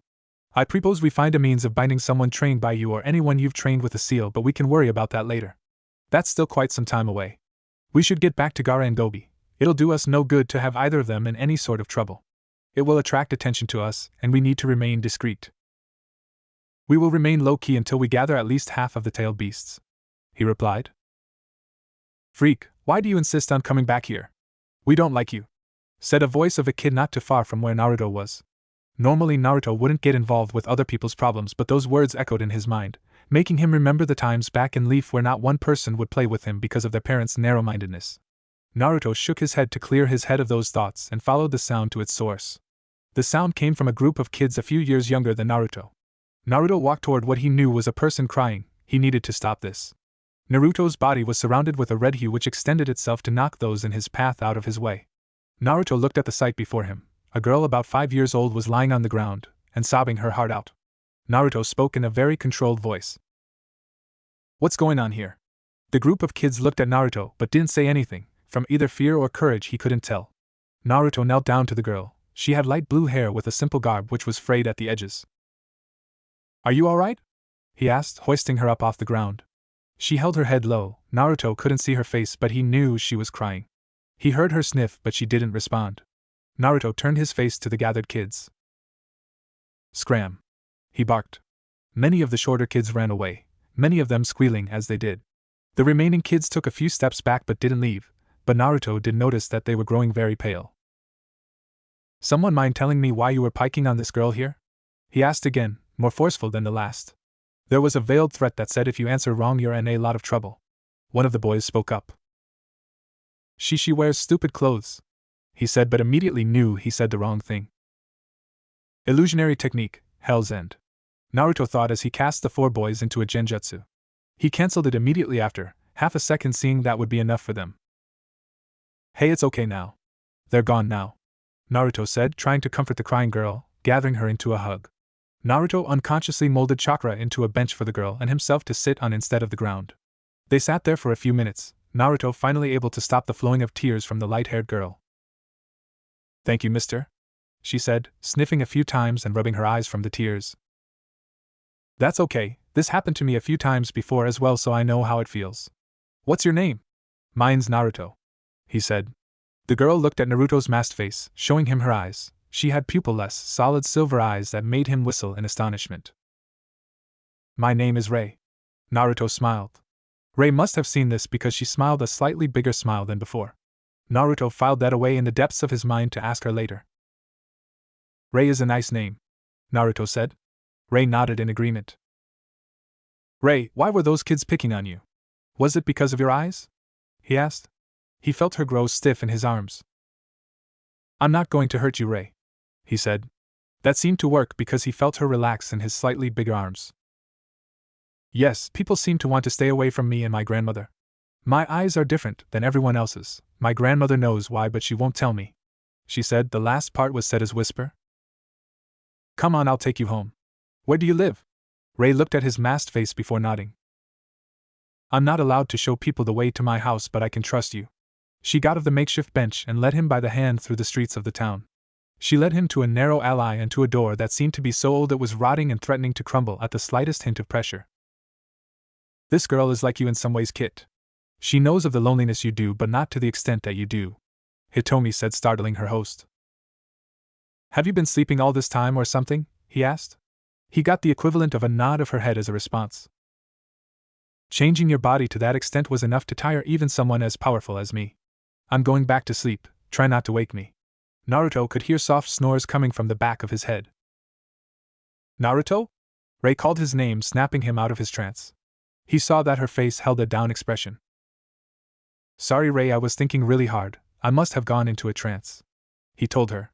She seemed to buy it and opened the door. Naruto's eyes widened when he saw that the door opened to a set of stairs that led underground. Grandmother doesn't trust easy. Even after being bedridden, she is surprisingly strong, Rei said as they descended down the stairs. Those who have no choice in doing something usually find a way to adapt to their situation, Naruto said almost silently. Rei must have heard him because she nodded at his statement.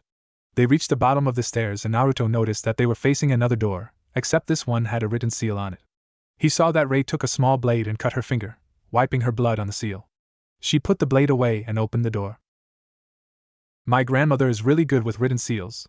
I think she said that she was a seal master who trained someone else in seals. She never said who though. She was the one who wrote this blood seal on the door to keep everyone but my family out, she said as she opened the door to what Naruto supposed was Rei's house. Naruto walked in after her and looked around. He saw that it was fairly well lit for being underground. It was very simple setup, a bathroom, 2 bedrooms and a kitchen. One thing that Naruto noticed was that it was a lot like his apartment back in the Leaf.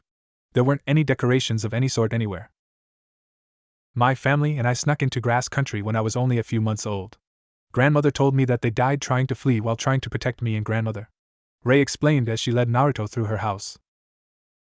Fire style, Phoenix Immortal Fire Jutsu, rang through the air. Small fireballs sailed through the air, smacking into Naruto, making him blow up into blue smoke. Rei let out a glass-breaking shriek and looked in horror at where Naruto had been just seconds ago. Rei turned to see her grandmother leaning against a door frame for support, as she breathed heavily. She wore a simple white kimono with shoulder-length gray hair, her eyes the same as her granddaughter. Rei, why in Kami's name did you bring that person down here? You know how much danger. Rei's grandmother started to scold her granddaughter about the foolishness of bringing someone down to their home when she saw the remaining blue smoke of the person she attacked regroup before her eyes. That's still an odd feeling. Man, for an old grandmother you are pretty strong, Naruto said as his body finished reforming. Rei's grandmother was gawking at the sight of the person she had apparently killed moments before come back to life. And Naruto? Rei asked, her eyes moist from fresh tears. In the flesh, so to speak. Do you always attack everyone who isn't your family? Naruto asked.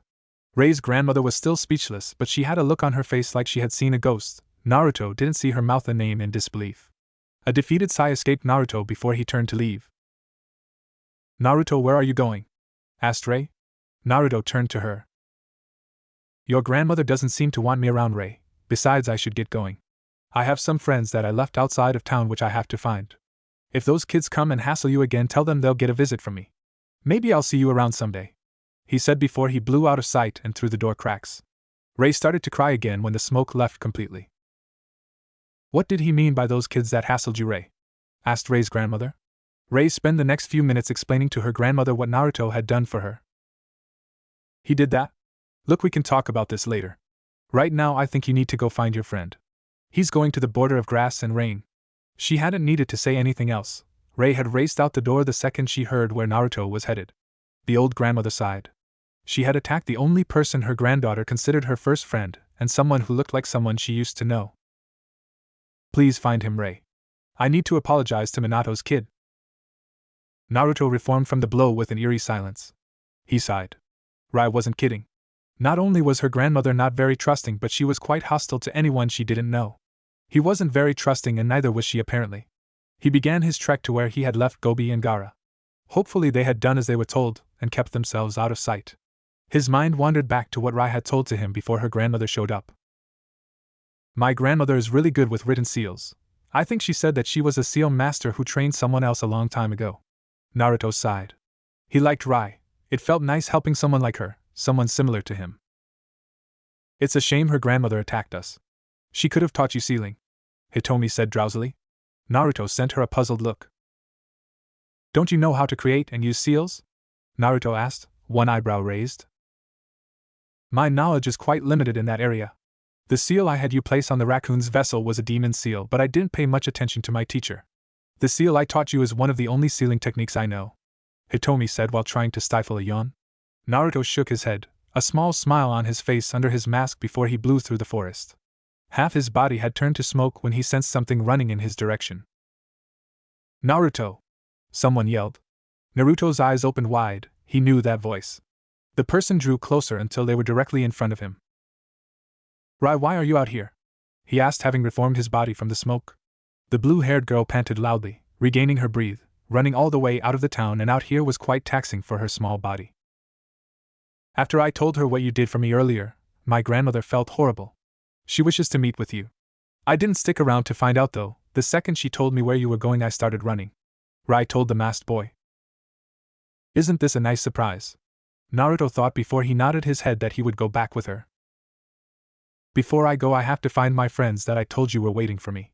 You might want to come with me. You're too far from the town to go by yourself, and something might happen to you," Naruto suggested. Rai looked at Naruto for a second before nodding her head, walking up to his side and grasping his hand. They walked to the edge of the forest where Naruto had left them. They weren't there. Naruto looked around the area for any possible explanation as to why they hadn't done as he asked. Naruto felt the residue from a charged chakra strike. Someone must have found them, but whom? The only people who would know how to find Gaara would be me and Akatsuki, but I doubt that Sasori's organization would send him out armless. It was either them or someone else who knows the feel of their essence. Naruto mumbled to himself. He registered a tugging on his cloak's sleeve to see that Rai was trying to get his attention. He turned his head to look at her. "Naruto, something seems wrong over there. There is sand just dumped on the grass," Rai said, pointing to a sand patch not far from where Naruto had been moments ago. He turned from the sight before immediately turning back to look at it. "That's it! Rai, you're a genius!" Naruto said, bringing her into a hug. She wasn't expecting this, and let out a high-pitched squeal in surprise. He quickly let her go, smiling apologetically at her. Rai had a slight blush adorned on her face. Whether it was from the praise or the sudden hug, Naruto wasn't quite sure. "Where are your friends, Naruto?" Rai asked again. "They fled into the forest. The hidden sand must have tracked Gaara down. They would know the signature of Shikaku's power, so they used it to hone in on his location," he said as they proceeded into the trees. Naruto didn't think that shredding the forest was a good idea. As much as he wanted to find them, he knew that drawing attention like that would ruin the surprise he wanted to store for when he revealed his village. And he was sure that they hid themselves quite well. Naruto let out an aggravated snarl. "I'd be able to find them much faster if it weren't for these trees blocking my way," he said, letting out a sigh. "If you want, I can try to find them. I can see through the trees, so the only problem would be getting to them," Rai suggested. Naruto nodded in agreement. "Getting to them won't be a problem after we find where they're hiding. The faster we find them, the faster we can talk with your grandmother." Rai nodded. Rai turned her head in a full circle, squinting her eyes after a few minutes. She had a very calculative look on her face. I see 3 humans and what looks like a dog. They're over in that direction, she said, pointing to Naruto's left. Naruto whistled, seeing where Gaara and Gobi had fled to. It was near impossible to see where you were going in that part of the forest. The trees had grown in a way that completely blocked off any light from shining through. Wait, 3 humans? What's going on? He asked himself. Rai, can you see through the dark, or can you just see my friends? The dark makes it much harder to see the individual object's outline. If I had a light I could get us through, but with no light it's impossible, Rai answered. Naruto did something that made Rai blink at him confusingly. I think that I can change that impossible into a possible. Big bright light. Naruto's fist ignited with white-hot flames, light cutting through the darkness like a hot knife through butter. Rai looked at Naruto and his lit fist in wonder. If you want to know how I did this, I'll tell you, after we've gotten back to your house. Right now we have people to find. They began their journey into the darkness. They came to a cave that erected itself from the surrounding trees 25 minutes later. They're in there, Rai said, pointing into the tree cave. Naruto nodded his head and walked to the mouth of the cave. Gaara, Gobi, get out here right now, he shouted. Half a minute later they came out looking white as sheets, or at least Gaara was. Gobi was quivering in his small form. Naruto turned his gaze to the 2 others that were with Gaara. One was wearing something that made him resemble a cat. He was wearing purple paint on his cheeks. The other was a girl with blonde hair and 4 ponytails. Spill it, you 2, who are they? Naruto asked firmly, jutting his thumb at the 2 mystery people. One of the newcomers shot back at Naruto. Who are you to speak to us like that? Seethed the girl. Gaara looked alarmed at the blonde girl. Temari. Please stop. It isn't wise to anger him. He could kill you with a simple thought. You know of the Red Rain incident, right? Gaara said, alarmed.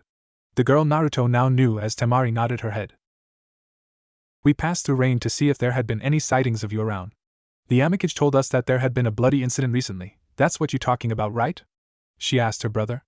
Gaara nodded. The guy you're talking to was the cause of the said incident. Naruto, please forgive my sister, she doesn't like taking orders very well. Gaara pleaded with his black-masked friend. Gaara noted that there was someone standing not too far off from Naruto. Naruto gave a single nod to show that he let it slide.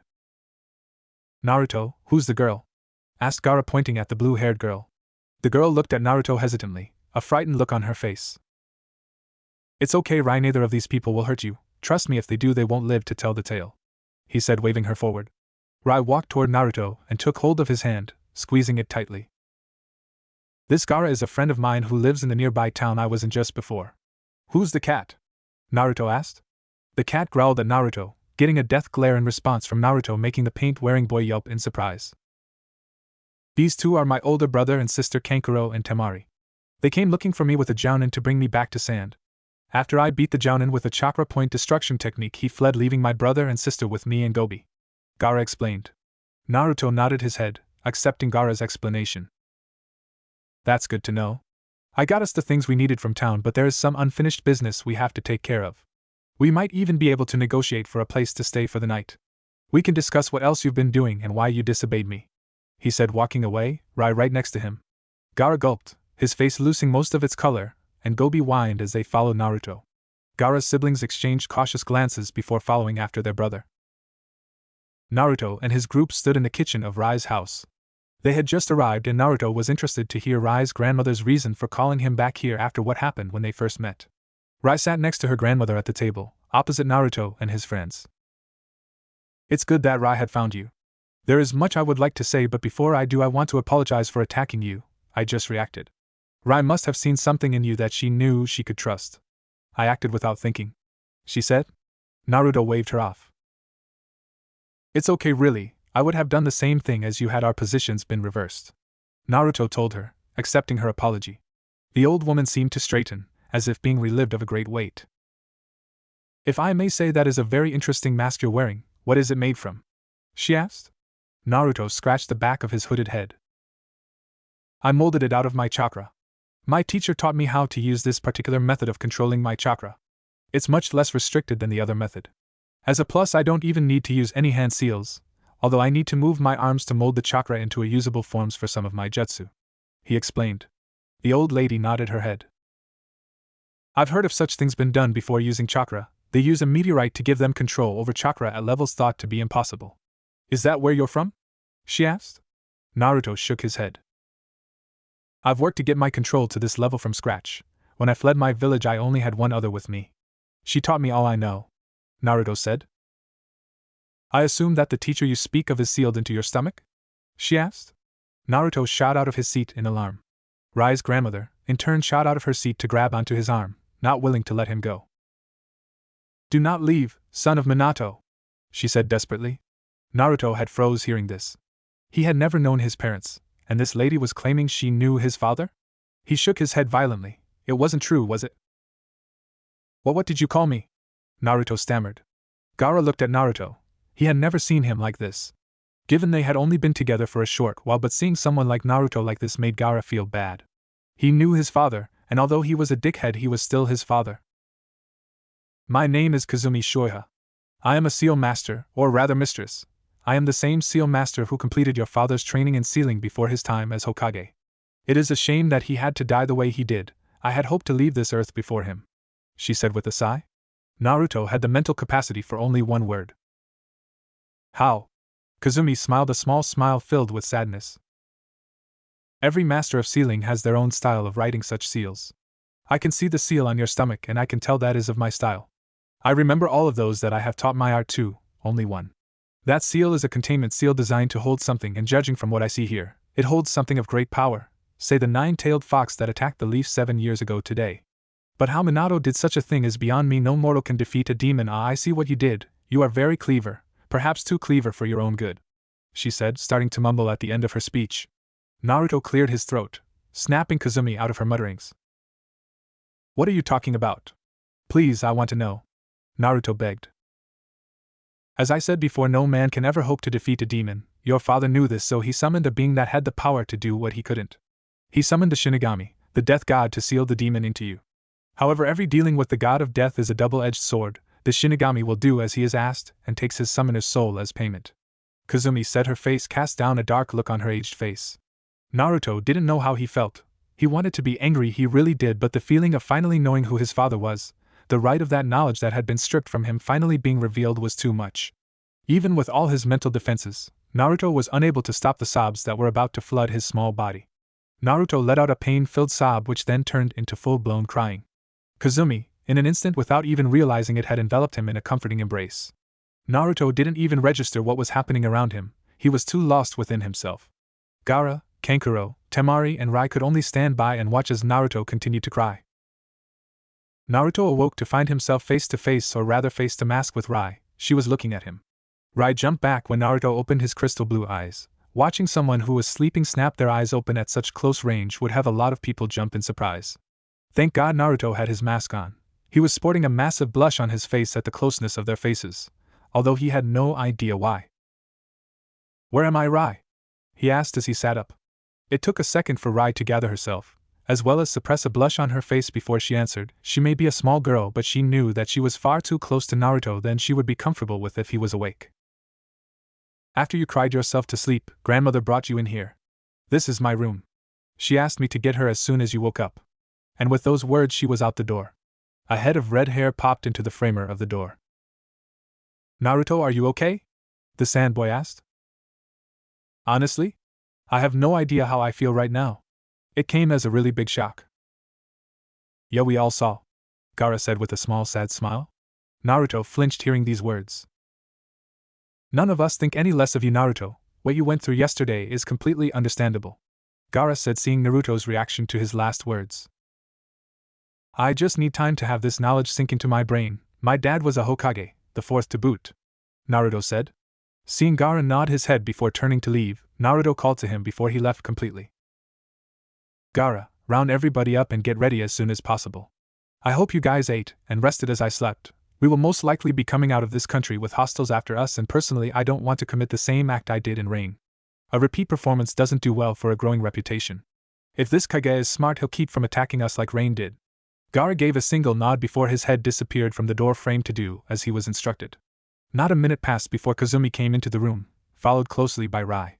Not bothering with the pleasantries, Kazumi went straight to business, thinking that Naruto wasn't in the greatest of moods for small talk after hearing what he had heard yesterday. What are you going to do now, Naruto? She asked, sitting on the end of the bed. I want to go back to the Leaf and demand the answers that I have been denied. And kill a lot of the villagers. I want to, but I can't let the Akatsuki get any of the tailed beasts lest they do something horrible with their power. But once I find them all and my village is up and running, oh, they'll regret ever keeping something as big as that away from me," he said resolutely. Kazumi nodded her head, her hair falling in front of her aged face. "I wouldn't have expected anything less from you, Naruto. Now, as I understand it, you're headed for the heart of grass country to get some info out of the Kage that runs this land?" she asked. Naruto nodded at her question. "Well, we better get going then if we want to get there before tomorrow," Kazumi said as she turned to leave. "Yep, wait, what?" he yelled as he recalled her last statement. Rai let out small but audible giggle. "Well, I do owe your father a favor, and because of his passing, the favor passes to you. I think he wanted to have sealing as one of your ninja arts. You need someone to teach you how to perform sealing properly, and who better to do it than the one who taught your father him? Besides, I don't think the demons sealed and you can help you learn anything of sealing.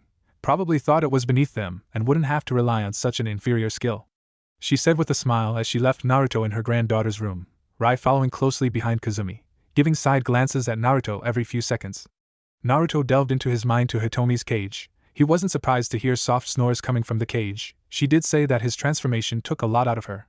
He slipped into the cage to find her sleeping, half of her tails being used as a mattress to keep her out of the water and the rest of them as a blanket. He shook her gently. "Hitomi, wake up, there are a few things that have just arisen. I think you should hear it since you were asleep almost all of yesterday, and it concerns you," he said, trying to wake her. All he got as a response was a few murmurs. Against his better judgment, Naruto went to the next step in trying to wake the sleeping demon queen. He crept up next to Hitomi's slightly pointy ear and brought his masked mouth right next to it. "Hitomi, wake up." The reaction was instantaneous. Her slitted red eyes sprang open, searching for the owner of the voice that just woke her up. She turned her head to come in direct contact with crystal blue eyes. "Good morning, Kit, what brings you in here?" she asked with a smile. Naruto, on the other hand, was having something equivalent to a heart attack. If he hadn't have had his mask on, she would have kissed him. He quickly buried that thought. If Hitomi found out about that, he never lived to see another sunrise. He took a step away from her before he spoke. "An update on our situation. Our traveling party has just been boosted, Gaara's brother and sister as well as Rai and her grandmother Kazumi," he said. By this time Hitomi was sitting up, listening intently to this new information. "I found out last night who my father was. As it turns out, Kazumi was the one who completed my father's training in sealing before he became Hokage. Before he wrote this seal that's on my stomach that keeps you prisoner here in my body," he told her. After the words left his mouth, he thought he had done the wrong thing. Hitomi was seething with anger. "That idiot! I can't believe he would do such a thing to you, his own flesh and blood. When next we come across the Leaf again, they are going to regret ever treating you like that," she nearly screamed. Naruto was taken aback by this outburst. He was expecting her to go into a massive rage on being trapped in the son of the one who imprisoned her. Before he forgot, he added the last bit in. "After Kazumi had told me, I cried myself to sleep. Just now I woke up. Kazumi is going to be teaching me the art of sealing." He waited to gauge her reaction. Her attitude did a 180, she smiled an insane smile that sent shivers down his spine. "Although it goes against what I said about being low-key, we have gained a powerful ally. The eyes of both Rai and Kazumi have a very unique set of abilities. The name of the bloodline, the Kenzano, meaning clear eye, makes the use of genjutsu a very devastating weapon. The Kenzano can influence the creation of a genjutsu into a corporeal version of any illusion that is cast. Rai's family, simply put, have the ability to make genjutsu they cast into the real thing. There was a civil war in country and most of them were eradicated. These two may be the only people alive that possess the clear eye," she explained. Naruto whistled in astonishment. Hitomi nodded her head in agreement. "After we gather the tailed beasts and find a location for our village, I'm going back to the Leaf to get some answers about my heritage. By whatever means necessary," Naruto said determinedly, to which Hitomi gave a single nod to. "You'd better. Before you leave, there is something you should consider. You know that Akatsuki had Nin operatives now, so they have most likely split up to get their targets. Send the sandbags container siblings with the two that possess the Kenzano to Wave. They don't need to be around for you to gather the rest of the tailed beasts. They would only slow you down. Although you need to learn sealing, gathering the tailed beasts is far more important, seeing as others are looking for them. Send the weaker ones to Wave Country. It is neutral country with no Nin village, as well as being close to the sea. Where the fish is most likely to be located, they can go through Fire Country to cut the chances of enemy attacks, but I strongly discourage this. If they get held up by Leaf Nin, they would be asked questions which could damage our plans." Naruto nodded before being forced out of his mind. Kankuro was sitting with his siblings in the kitchen. They had been instructed to pack up whatever they could. The paint-wearing boy saw Kazumi and Rai packing up their kitchen, pasting all their items on a scroll. He was perplexed to what they were doing and was ridden slack-jawed when he saw Kazumi write something on the scroll before all the items vanished. Kazumi saw Kankuro's state and smiled at him. "These are sealing scrolls. I saw that Naruto had a few in his possession, but they have yet been used. I'm assuming that he has yet to be instructed on how to use them," she said as she continued to seal things in the scroll. Naruto appeared from the door of Rai's room. "Everybody all set and ready to go?" he called to everyone. He received nods from the Sansibs and bark from Gobi. "I'm taking everything that we have here with us, seeing as we'll never be coming back for it. It seems like a waste to leave anything behind." Naruto nodded at her logic. A few minutes later, everybody was filing out of the underground house. Kazumi closed the door with the blood seal on it and wrote a few kanji on the door before quickening her pace up the staircase.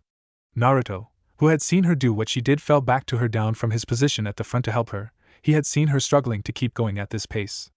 After they got out of the door at the top, Kazumi slammed the door closed. Everyone looked at her confusingly, but they discovered why when a tremor was felt underneath them. Kazumi noticed their looks offered them an explanation. "I set a grand explosive seal on the door with a time limit that would explode. That tremor was from the explosion," she said as she leant against the building wall for support as she rested. "I'm thinking because of the bloodline you have and the fact that you've had to hide from the world, you've neglected to purchase a cane to help with your walking," he said as she let her breathing even out. At her nod, Naruto drew chakra to his hand, shaped it into a cane, and handed it to her. He did not miss the look of surprise on her face about him knowing her bloodline. It was a simple light brown walking stick which gleamed in the light. As she grasped it, she felt it pulse. "While traveling with us, you might find yourself in a hard place. This cane can reshape itself into a weapon when the need to defend yourself arises. The more chakra you put in it, the more damage you can deal," he said before he resumed his position at the head of the 6 people 1 demon group. Naruto motioned for attention. "Now I can only assume how things are going to play out when we reach the ninja capital. I will not accept anyone being a casualty, so after our business is done here, Gaara and I are going straight to Waterfall after we're done here and persuade them to give over their demon container. The rest of you will be going to a small island, Wave Country. They have no ninja village and their military strength is minimal. If you two," he pointed to Temari and Kankuro, "encounter any hostilities, you are to use whatever means necessary to bypass it. I'm leaving Rai, Kazumi and Gobi in your hands. Don't worry about getting lost. I'm sure that Kazumi can guide you, and should you need it you can get a map, get there however you want. However, I recommend staying out of Fire Country. Because we're splitting up, I'm going to give you a crash course in using the techniques that I'm teaching Gaara.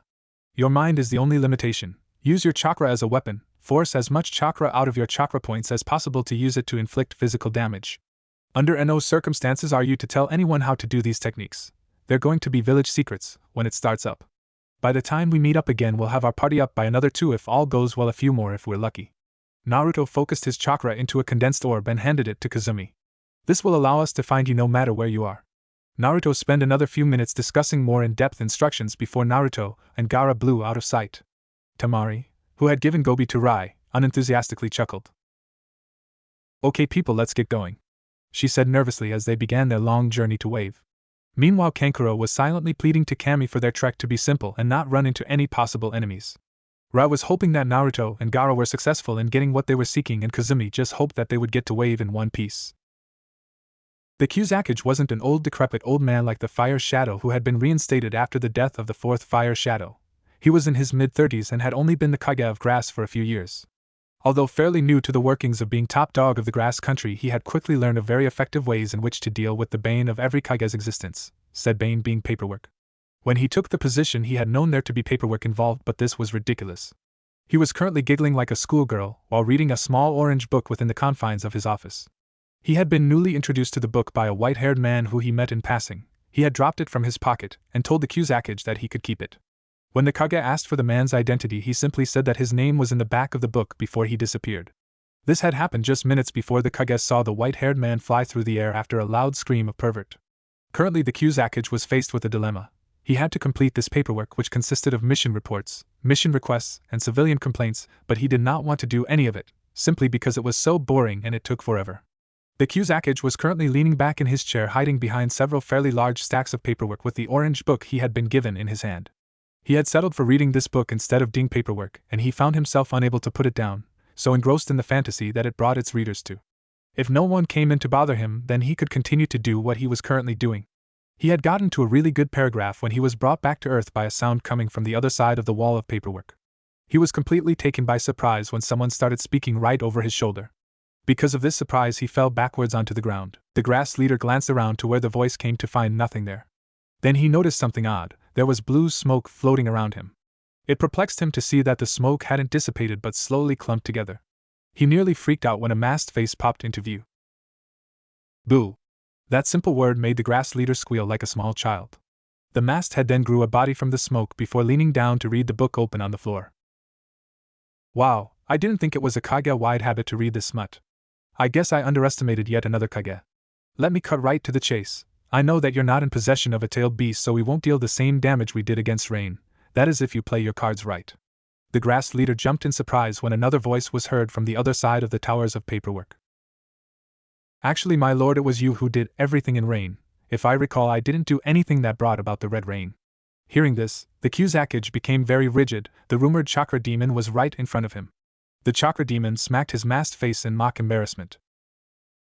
I do believe you're right, Sandman, I do apologize. But we're getting off track, aren't we? I assume you know who I am, he said as he sat on the desk, coincidentally sending a stack of paperwork on the end of the desk to come crashing down on the floor, creating a big thud that shook the office. Oh, I so don't envy you, leader of Grass Country. The Kage that protected my village before I left it had to deal with the exact same thing. What a pity, he said to Ting. The one the Kuzakage had heard being referred to as Sandman shook his head, giving a shallow chuckle. My lord, aren't you going to be forced to do paperwork like this when our village becomes operational? Sandman asked. You underestimate me, Sandman. I can just get someone else to do it for me. That, or I can just dispatch a few dozen solid clones to do it. Ahem, anyway, you know who I am from what I did in Rain. Should you try to initiate a capture or an attempt to kill me, I feel that you should know the punishment. He created a small miniature hologram with chakra of a battle with one standing opposite a whole army on the Kage's desk. The black figure pointed to the lone figure. This is me and the others are enemy shinobi. With a simple thought, I can disintegrate anyone who initiates an attempt on my life. The simulated battle showed the single man wave his hand, turning its enemies into dust. The chakra demon hopped off the desk and headed to the door, joining his partner. They reached the door when the chakra demon turned to face the Kage. Any of your nin that attacks us, whether they've been ordered to or not, will die. I am the chakra demon. I will not be fucked with, he shouted before both he and the Sandman vanished into smoke. The Kuzakage only had one thought going through his head as the two left. I'm screwed, he mumbled to himself, still on the floor in his upturned plush chair, his book of porn forgotten on the floor. I never thought that I'd have to come back here of all places to come and get you guys. But I guess that it couldn't be avoided for too much longer. I had to come back here to get some info and say goodbye to those that really cared. Naruto said, standing on a road with Konoha's walls on the horizon. 3 other masked figures stood a few meters behind him. Right, why are we here again? A figure wearing a dark red mask asked the one on the middle. Originally, when he left this place, he and I met up with 2 people, one an old grandmother, and the other a young girl about 5 years old. We were in Grass Country at the time, so it was a fair while ago. Anyway, the grandmother knew someone that he was close to.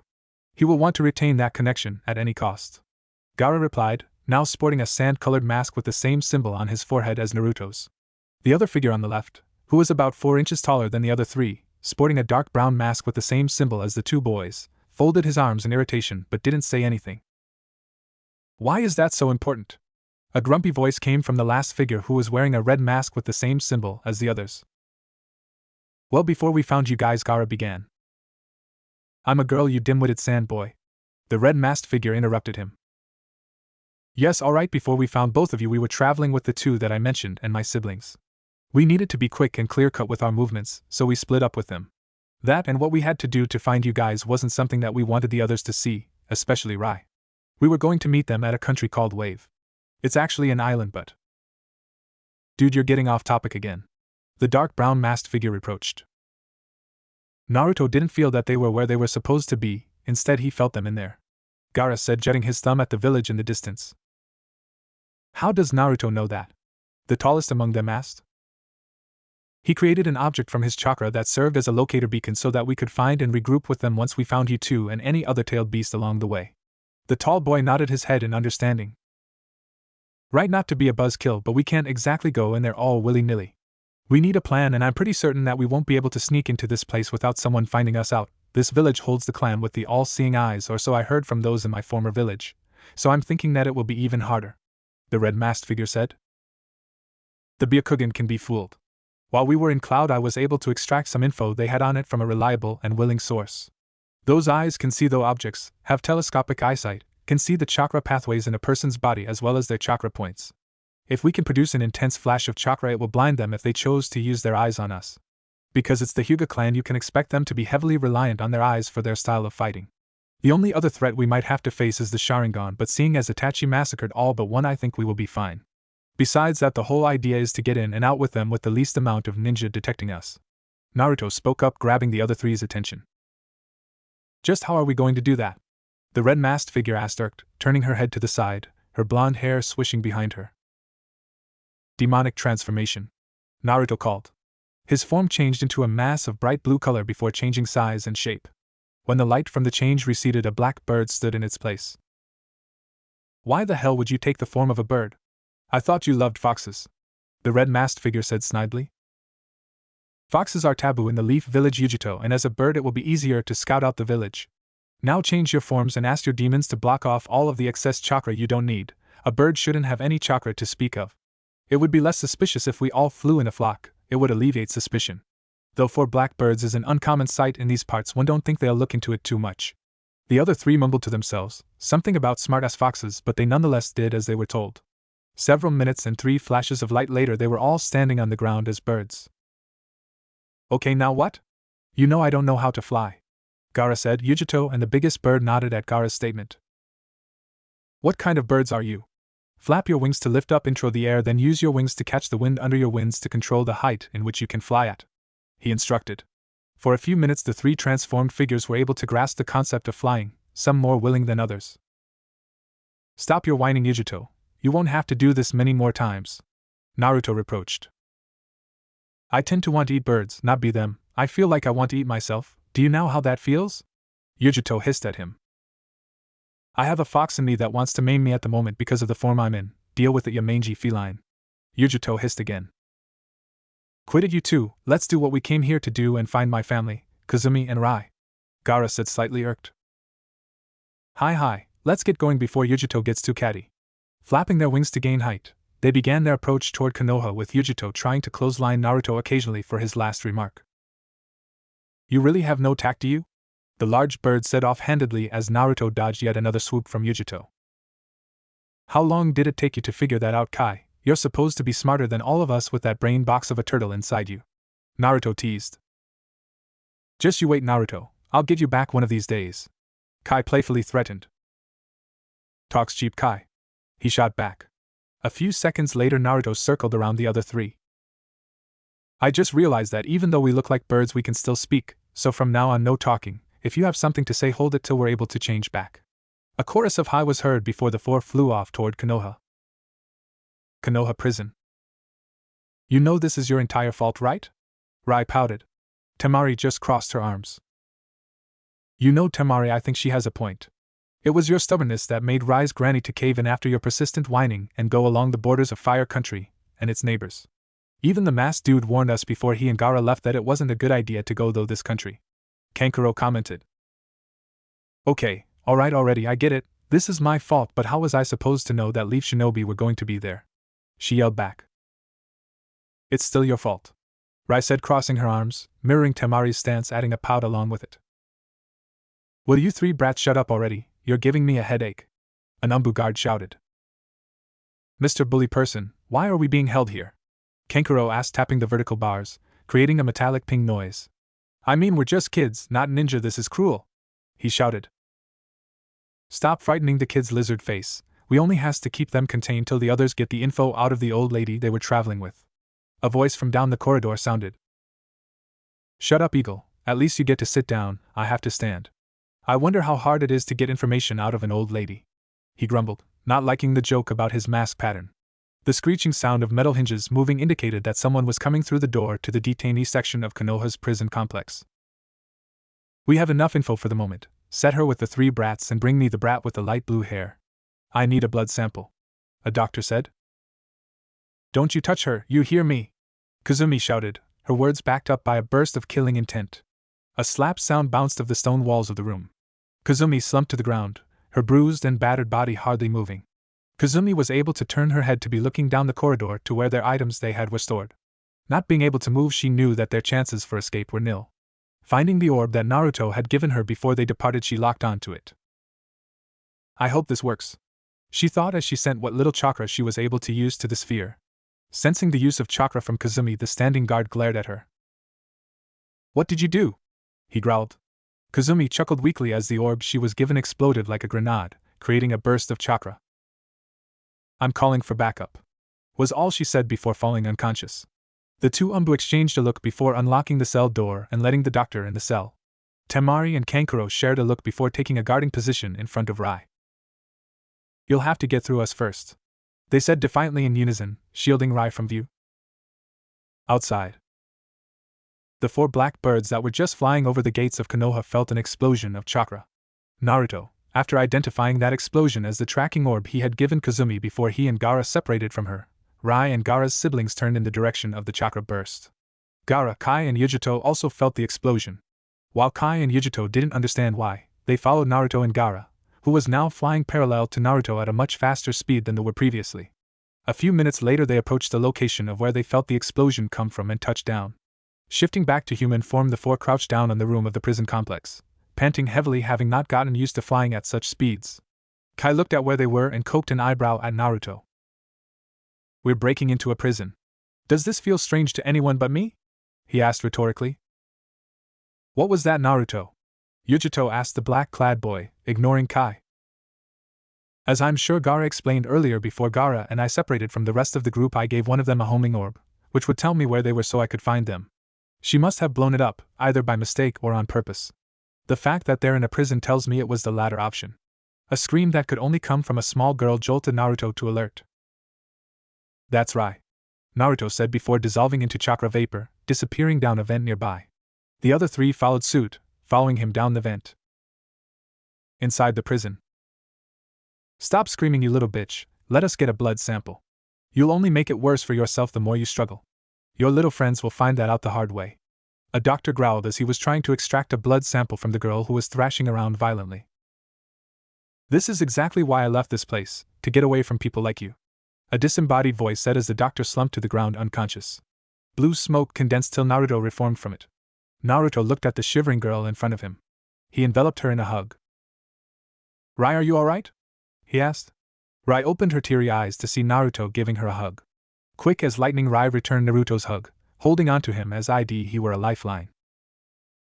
I was so scared, the mean people hurt Grandma and Temari and Catboy Kankuro, she sobbed. Naruto patted her back softly till she calmed down. Rai, where are the others? He asked just as 3 others landed on the ground behind Naruto. The bad man dragged me from in there. She pointed to the door to their right. Come on guys, let's go, Naruto said, standing up and taking Rai's hand as they went into the next room. We don't want to have the whole village gunning for us, so no one is to kill anyone. You got it? After making sure he got 3 confirmations, they twisted the doorknob and went into the next room. The sight that greeted them was unpleasant. Kazumi was out cold on the stone floor with Gaara's siblings trying to get to her, though the bars of the cell were in their clothes, all ruffled up as if they had been in a fight. Hey Doc, you got to wait a minute. Who the hell are you and how'd you get here? The gecko-masked Umbu yelled. Naruto stared at the Umbu, molding some of Hitomi's chakra to his eyes, changing them from blue to red with black slitted pupils. Making eye contact with the Umbu, Naruto snarled. The second you laid a hand on these people, I became your worst nightmare. He snarled, sending a controlled amount of Hitomi's Ki to the Umbu. The masked Nin fell to the floor, convulsing violently. Kai, who had gone to deal with the sitting Umbu not too far away, returned seconds after carrying their items the Umbu had taken and locked up. Yujito, get them out of that cell, Kai tuned to Temari and Kankuro, who were bleeding slightly. You two might want to stand back. The 2 cell occupants backed away to the far wall as Yujito started to mold Nibi's chakra. Cat's hellfire, she called as dark red flames exploded from her mouth. The flames licked the metal bars once before the metal turned to slush on the floor. Okay, now that that's done, we can get out of here, Kai said as Kankuro and Temari stepped over the steaming puddles of boiling metal. One of us will have to carry Kazumi, Kai, you're it. Where'd they take Gobi, do you know? Gaara asked. His siblings shook their heads dumbly as they looked at Gaara in astonishment. Gaara's sand mask crumbled off and pouted when they didn't move. What's with the looks? I'm not a psycho, you know, he sulked. Less than a second later, Temari was hugging Gaara tightly. I miss you, sister, he whispered as he hugged her back. Arg, this is so annoying, Yujito growled out, almost gagging at the sight of the hugging pair. Chill out, Yujito, there's no need to get so aggravated. Gaara, Kai, you take these four and head for Wave like we originally planned. Yujito, you're coming with me, we have to find Gobi, Naruto ordered. He turned to face Gaara, giving him a look. Gaara noticed the look and sand collected on his face to form his mask. And just why the hell do I have to listen to you? She snapped. She audibly gulped when Naruto gave her a blank stare, his crystal blue eyes boring into hers. That stare was scary. I don't trust you to behave yourself without me nearby. Hitomi told me not too long before Gaara, Kai and I found you that Nibi was sex-starved and the seal binding the two of you together is rather crap, so your thoughts are not all your own. For that reason I have to keep an eye on you. Besides all that, if I'd brought either of those instead, he pointed to Kai and Gaara. Gobi would go nuts with rage like he did when he met Gaara for the first time. Hitomi said that Gobi didn't like Shikaku or Sanbai all that much. He said smartly, whilst Gaara shivered at the memory. Yujito glared at him for a moment before nodding her head in resignation. I hope that's not the only thing you'll keep your eyes on, she said suddenly. She slapped her hand over her mask where her mouth was, her eyes wide in horror. See what I mean? Naruto asked, whilst giving a nod to the other two boys. They led the free captives out of the building. Remember not to get caught. I don't want to be coming out of here hot, you understand?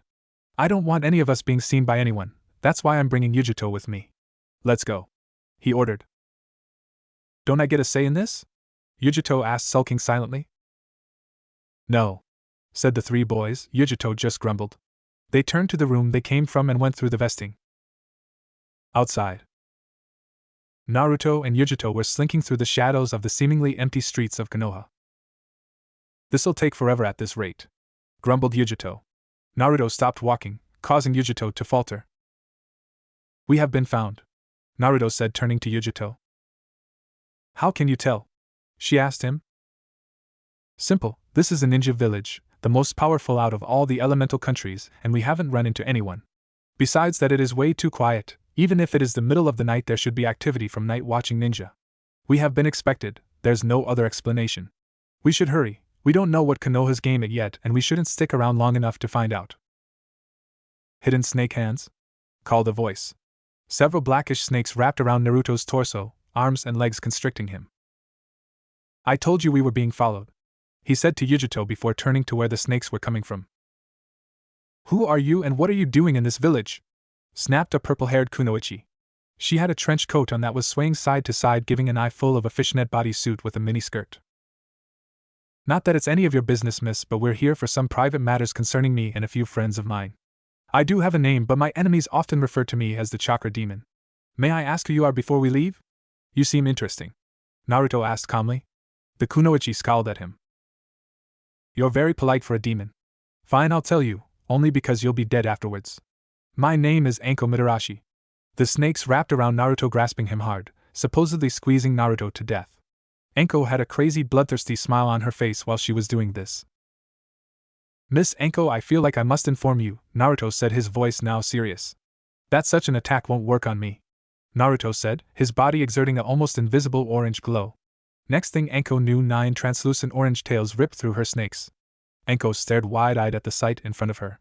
This midget, who sounded and looked no older than 7, tore through her snake grapple. Naruto stared at Anko, seemingly peering into her soul. You're a very lonely and scared person, Anko.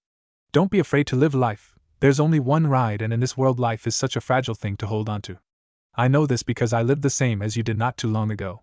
Seek me out if you want to live life instead of act it. Then he and Yujito vanished, leaving a stupefied Anko. Gaara, Kai, Rai, Kankuro and Temari stalked in the shadows of the surrounding buildings, with Kai carrying the unconscious prone form of Kazumi on his back. Kai, do you see a way out of here? Gaara asked the older boy. Due to it being the middle of the night, the number of ninja patrolling the gates should be at a minimum. This would also be because everything between the elemental counties is rather peaceful, so there wouldn't be a high need for the village to be guarded. They were silent for a few more moments. Gaara, where are we going? Kankuro asked curiously, yet his voice still had a hesitant quality in it. We're headed out of Fire Country first of all, or at least out of this village. Then we'll probably go to Tea Country. When we find a place to call home, we want to be able to keep track of who's going to be where in the village that will be erected.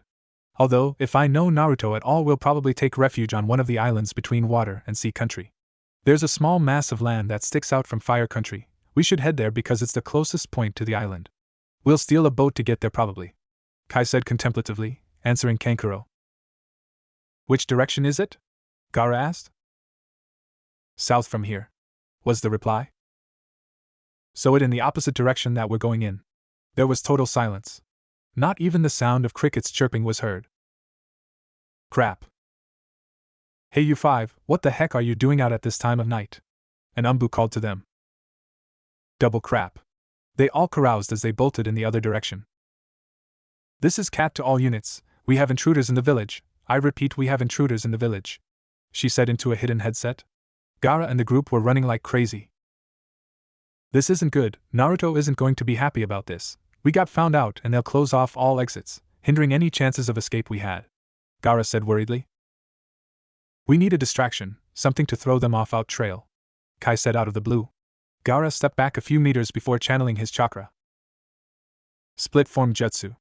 Gaara's body split into 4 identical copies of himself. Draw the attention to any and all ninja following us, but do not attack them. The 3 forms of Gaara gave a nod and dashed into the 4 other directions. That should buy us quite a bit of time. We need a new plan, Kai. Any ideas? Gaara asked. Well, we can't get caught, that's for sure. That only leaves us with a few options. We can't fight our way out, so that's out of the question. The only option left open to us is to hide till the heat dies down, that or we can find and trail Naruto and Yujito. He thought out loud. I like that option, let's do that. Rai piped up. Kai shot her a withering look. One thing that was quickly established between all of us when we left our hellholes was that Naruto's word was law, officially or otherwise, no matter how young he is. I think that it has something to do with the standing of the tailed beasts we hold, since he holds the most powerful and the one that demands respect, we unconsciously give it to him. But since he isn't here, I think that under the circumstances we got ourselves into, I think he'll understand.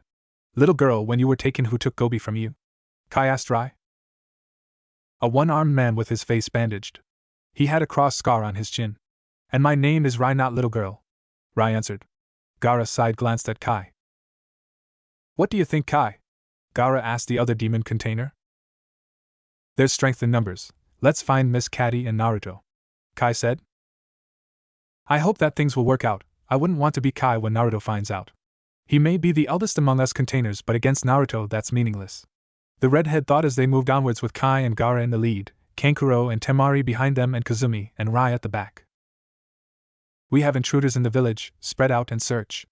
Remember, we don't know what we're dealing with here, so everybody be on your guard. A leaf nin said as a small group leapt from rooftop to rooftop. Naruto scowled when he heard this. For Kami's sake. I give them one instruction and they can't even follow one as simple as stay out of sight, he growled. Not everybody has stealth skills like you, Naruto. Your skills at staying out of sight were one of the skills that saved me life as we left Cloud. Flashback. Yujito was sprawled out on the cold, wet floor of an ally in Cloud Village, crying as quietly as she could. If she was found, then it would spell doom for her. The ninja that the Reikage had entrusted to watch over her weren't anywhere nearby. Hei had abandoned her, just like everybody else. She had hidden herself in the slums of Cloud after the former Reikage had been overthrown. That was 3 weeks ago, and she wasn't faring very well. Her clothes were torn and stained red with blood, and she was severely dehydrated and extremely hungry. Come on out, you little bitch, you can't stay hidden forever. When I find you, I'm going to enjoy breaking you into a fine weapon for Cloud. Or maybe I'll just have dome fun then kill you. While you live, no one will accept you or love you. The only reason the Reikage hasn't called a cat hunt on you is because he thinks that you can become a weapon for Cloud. It's the only reason the new Reikage has let you live this long. A crazed Cloud ninja called after her. Yujito peeked out from where she was hiding. Seeing an empty ally, she sighed. He's finally gone, she thought with relief. I found you, cat whore. The voice of her oppressor came from above her. She shrieked as he drew a kunai, but stopped as she heard the nin sag to the ground with a dead thud. It's not nice to pick on kids, sir, especially one such as this. A young voice sounded in the ally. The Cloud nin grunted as he struggled to get to his feet. Show yourself, he yelled, only to crash to the ground again, this time a burn mark appearing on his back, as if he was pushed to the wet floor. I didn't even see anything touch him. If he's here to hurt me, I'm as good as dead, she thought as she saw the nin in front of her groan in pain. In the corner of her eye, Yujito saw a shadow near her grow darker. taking a defined shape till a person dressed in black was standing in front of her. It took her a moment to realize that the person in front of her was her height, or thereabouts. Are you okay? Don't worry, I'm not going to hurt you. My name's Naruto Uzumaki, what's yours? Naruto asked. What do you want? She asked edgily, not answering his question. Believe it or not, I want to help you. It doesn't take a genius to see that you're miserable here in Cloud. I mean, you're hiding in a back alley. That and you look like you've been no hell, Naruto said, seeing the edginess in her voice. It's not my fault. Everybody fears and hates me and won't come near me. I heard someone say a few weeks ago that I might maim them if the chance came, she said huffily. Naruto took a thoughtful stance for a moment. Do you know why you're treated like you are? Naruto asked. It has something to do with Nibi, the two-tailed cat demon that was rumored to have been captured by the last Kage of Cloud, she replied while slowly trying to get away from him. That's a very interesting tale, isn't it, container of Nibi? Yujito stared at the dark abyss that was Naruto's mask in total shock before Naruto shot a burst of demonic chakra at Yujito. Yujito slumped to the ground. Two other figures emerged from the shadows. Just before she blacked out, she heard someone speak to Naruto. Did you really have to do it like that, Naruto? Nibi's probably been sleeping the whole time she's been sealed in this girl here. I had to wake her so that the demon could meet the host. She didn't tell me her name, she's way too edgy, and I think that Nibi will help clear that. Boy, will Nibi be pissed. Let's get out of here. He let out a semi-evil cackle, making the boy's sweat drop. End flashback. Okay, so I might have set the bar a bit high for them, but they have Kazumi-sensei and Rai with them, as well as Gaara's brother and sister, and none of them could last in a decent fight if we get caught in this village. If the village council of old bats gets a hold of even one of us, we'll be drafted as a human weapon like Cloud was planning for you. How do you know that? You sound like you know that from experience, Yujito asked skeptically. When I lived here, 3 years ago, a guy came to the Hokage requesting that I be placed in an organization called Root. As it turns out, Root is a group of ninja under the direct command of a guy that doesn't like the Hokage. Speaking of the Hokage, we have to make an unscheduled stop at the Hokage's office. He's been hiding something from me from the very start. I need to collect that info before I leave here for what I'm hoping is the last time for a long, long time. They traveled in silence for a few moments. How much power do you think Gobi will have recovered in the time that you fought those Akatsuki guys? Maybe we can find him easier if he were recovered, Yujito asked all of a sudden. He should have recovered about 2.5 tails by now. I wish I had his nose, finding him would be a cinch. This is so annoying, Naruto said irritably. Well, think of it this way, if they're sending men to the gates, we might be able to find Gobi easier. We don't need an escape till we have him, she said, trying to lighten up the mood. I suppose, but I still don't have to like it, he said, getting up from his crouched position, Yujito following his example. Lab somewhere in Konoha. An aggravated growl echoed in the dark room. A scientist threw a medical instrument carelessly at the side with excessive force. The scientist turned to face the only other person in the room with him. We've been at this for their days straight. What the heck does that moron expect us to do with this mutt? There's no way that we can replicate any traits from it. Any human that comes in contact with anything we try will reject it, whether they are a shinobi or otherwise. Besides that, he will break out eventually. The seal that was placed in this room by that treacherous snake was not meant to contain something like this, the white coat exclaimed. Emotionless eyes met the scientist, making them flinch. For now it holds. This seal was created to contain things such as these. The circumstances are just a little bit different from when that man used it. You will continue or you will die. Don't say such things about your employer, lest you want to die, was the monotone response the scientist got. We aren't dealing with a human experiment. We're talking about extracting power from a freaking tailed beast. It's insane. I don't even remember why I accepted to do this in the first place, the scientist exclaimed. Master Danzo employed you because you are the best in the field that he was interested in. He was confident that you were able to find a way to supercharge his root forces so he can reach his goal. The root Umbu responded whilst also brandishing a kunai. The scientist nodded calmly, going back to his station. The Umbu holstered his kunai.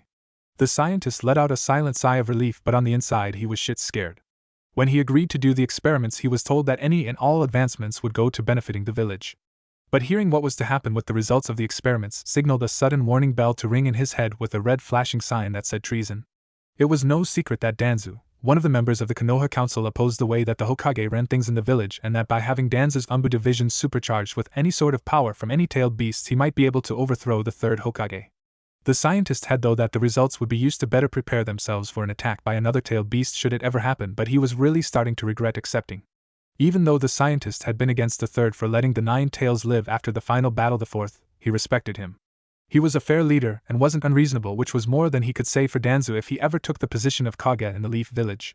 The scientist's eyes bulged when he felt an explosion of power coming in front of him, from the demon, which was standing up and expelling its potent chakra. The pressure being exerted was so intense that it threatened to crush him. "Well, shit," was the only thing that was said before both the scientist and the Rutumbu were impaled by one of the 5 tails that were now flying around in a non-existent wind. The 2 bodies dropped dead with a thud, a pool of blood pouring underneath them. Retracting his tails, Gobi let out a massive roar in triumph of getting free while walking towards the only source of light outside the room, towards freedom. In the streets of Konoha, the explosion of demonic power attracted the attention of everyone residing in Konoha, military and civilian. Even though the difference of power between this explosion and the 9 tails was enormous, the power that was being generated right now did nothing to quell the fear that was spreading through the village. Without a word, Naruto leaped in the direction of the sound where the power surge was coming from, Yujito high on his heels. "Well, that blows my theory of him having only 2.5 tails of power right out of the water," Naruto muttered. Yujito said nothing as she followed Naruto.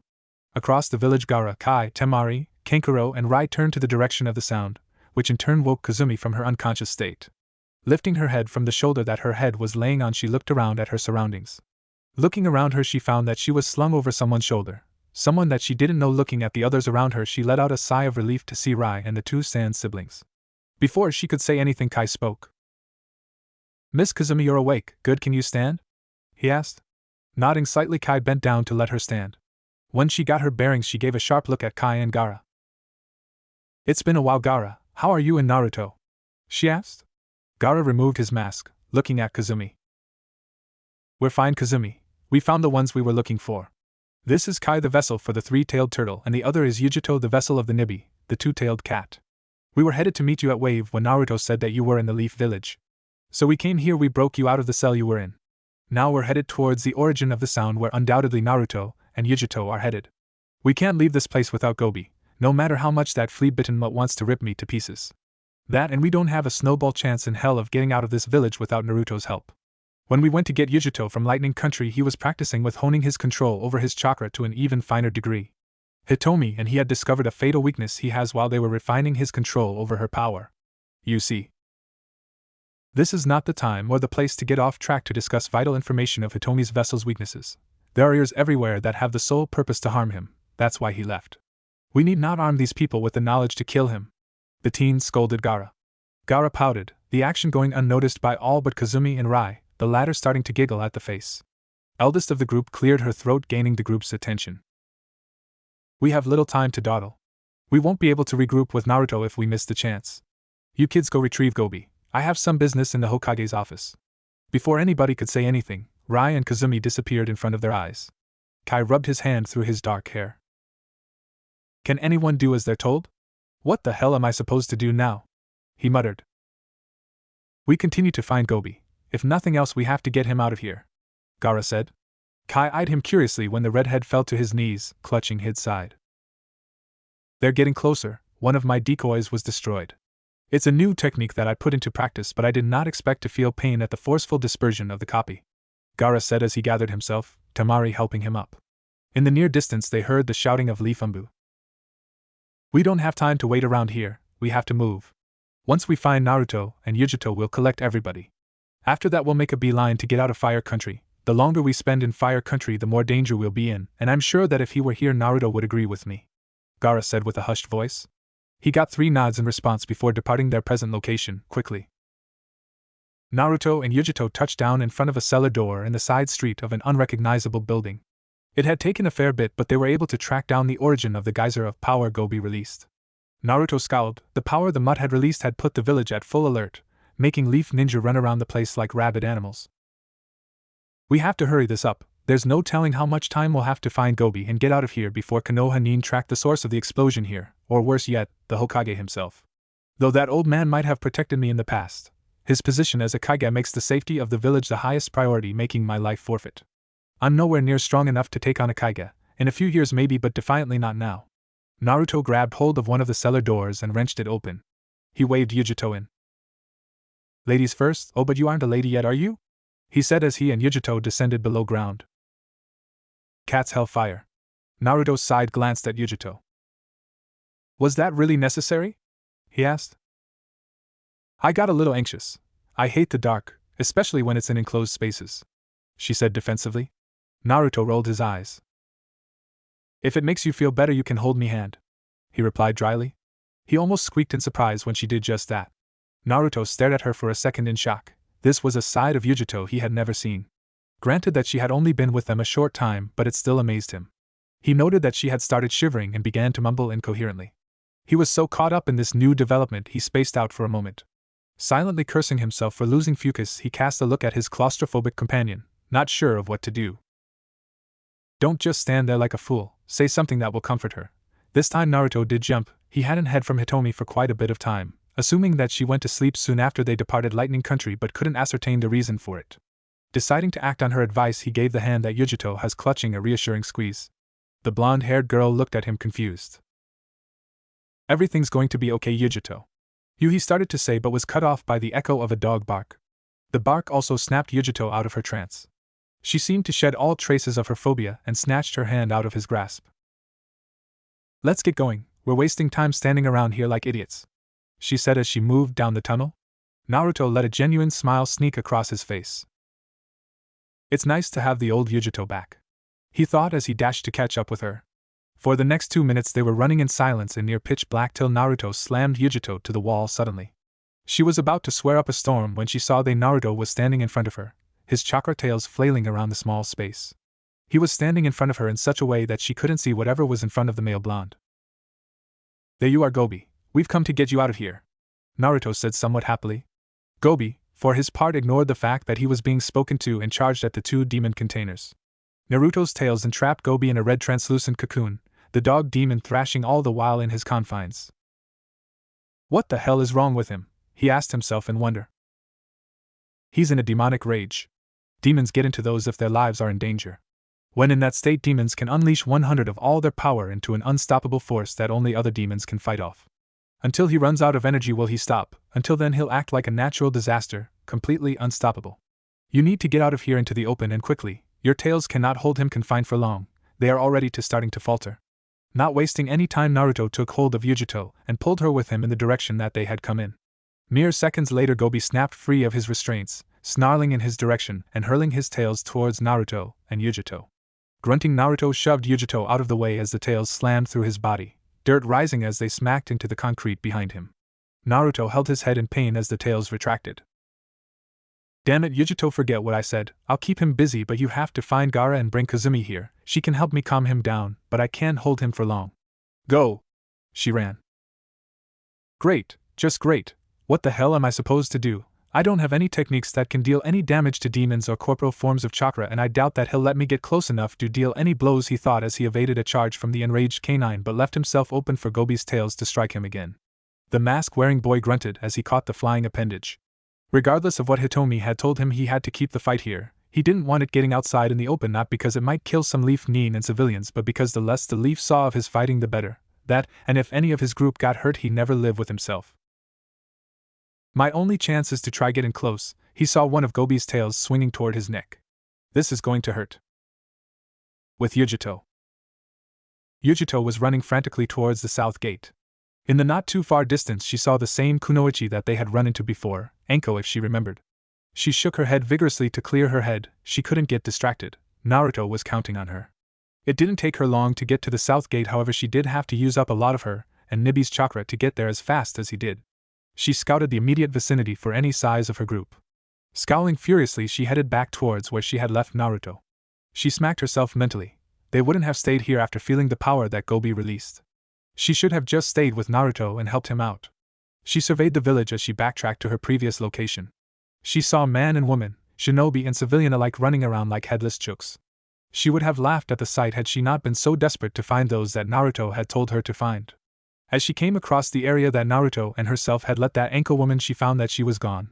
Yujito surmised that she had grasped what exactly that power was and went to investigate. Elsewhere. The Hokage's office was vacant, with only shadows and a small stack of papers in the room. Silently, two figures slipped out of the shadows nearest to a window. The smaller figure sauntered around the window while the taller one loomed over the desk. Now, if I was that old man of a Hokage, where would I place such lucrative information? Kazumi asked herself. As if answering her question, one of the portrait photos of the previous Hokages on the side wall seemed to move. Kazumi smirked slightly. Old monkey, you are just as smart as you are old, she said with a tut. Skulking over to the photo of the yellow flash of Konoha, she lifted the portrait away from the wall, revealing an intricate seal on the wall. She started to examine the seal when Rai broke her out of her trance. Grandma, something's going on outside. It's holding this whole place in fear, she said worriedly. Indeed, Kazumi had felt the geyser of power that Gobi was churning out, and she guessed that it was one of the only reasons that this office was empty.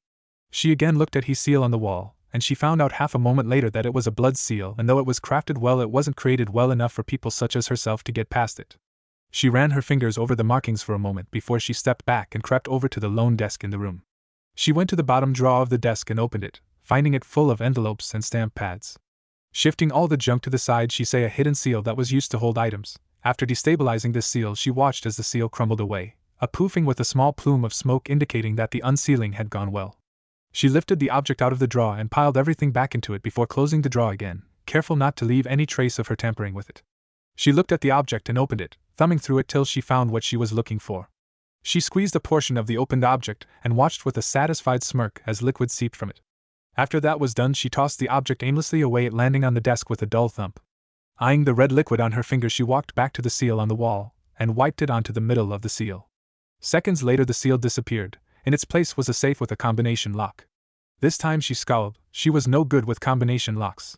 It was a skill that she had neglected to learn when she was a youngster. Rai, come here, I have a job for you, the elderly woman said to her granddaughter. Rai's ears perked up at hearing this. I want you to get past this combination lock for me, please. I'm afraid that I do not have the experience to get past it, she asked calmly. Kazumi smiled as her granddaughter got right to work. One of Rai's most amazing talents was espionage and thievery, and she could dance circles around any security device. Kazumi was to this day unsure where she had learned such a skill, but she realized that it had come in handy when their living situation in grass got dire. Whilst Rai was fiddling with the dial, she was humming tunelessly to herself, and Kazumi found her mind wandering back to her tutoring days. Rai just had that ability to have someone lose themselves in their pasts whenever she started to hum tunelessly. She was caught off guard when Rai started shaking her arm. Grandma. I did it, see? Rai said excitedly, clapping her hands madly with glee. Kazumi ruffled her granddaughter's hair and thanked, walking back to the now open safe. She procured the contents of the safe and glanced at it for a moment before nodding her head in assurance that these were the real deal. She dug her hand into her pocket, retrieving a small envelope. She placed the envelope into the safe and closed it, and watched as the safe disappeared and the blood seal reappeared on the wall. After placing the photo frame back onto the wall, she slipped the files that she just obtained into her cloak. It wouldn't be any good if the information were to be damaged, would it? She was about to say they were about to leave when she caught the concerned look on Rai's face. Grandma, I think that Naruto might be in trouble. Her voice etched with worry. Kazumi looked in the direction that Rai was looking and focused. She saw what she assumed was Gobi at full power, and another human-shaped blob of chakra that was flickering, bits of it growing pale blue before changing back to normal. She watched in astonishment as Gobi tripped Naruto over and went to slam him into the dirt for a critical strike. She averted her gaze from the scene. She didn't need to see more. She turned her head to the pile of papers on the desk, grabbed a brush and the bottle of ink at the side of the table, picked up a sheet of paper from the stack, flipped it over and began to write symbols for a suppression seal. The book that sat on the desk to his side of her glistened in the darkened room. Sparing another glance at the orange book, she set it alight with a small fire jutsu. Satisfied, she began working on crafting a seal. If this doesn't work, I have one other idea, but I'm not sure whether it will work on Gobi because he's a demon. Elsewhere in the village, there were few things that Sarutobi, the third Hokage of Konoha, was afraid of. These things being the destruction of the village hidden among the leaves, invasions that could lead to the first reason, and finally an attack by another tailed beast. The Hokage was currently roof-hopping towards the origin of the explosion of demonic power. It was his responsibility to, at the cost of his life, protect the village that he led.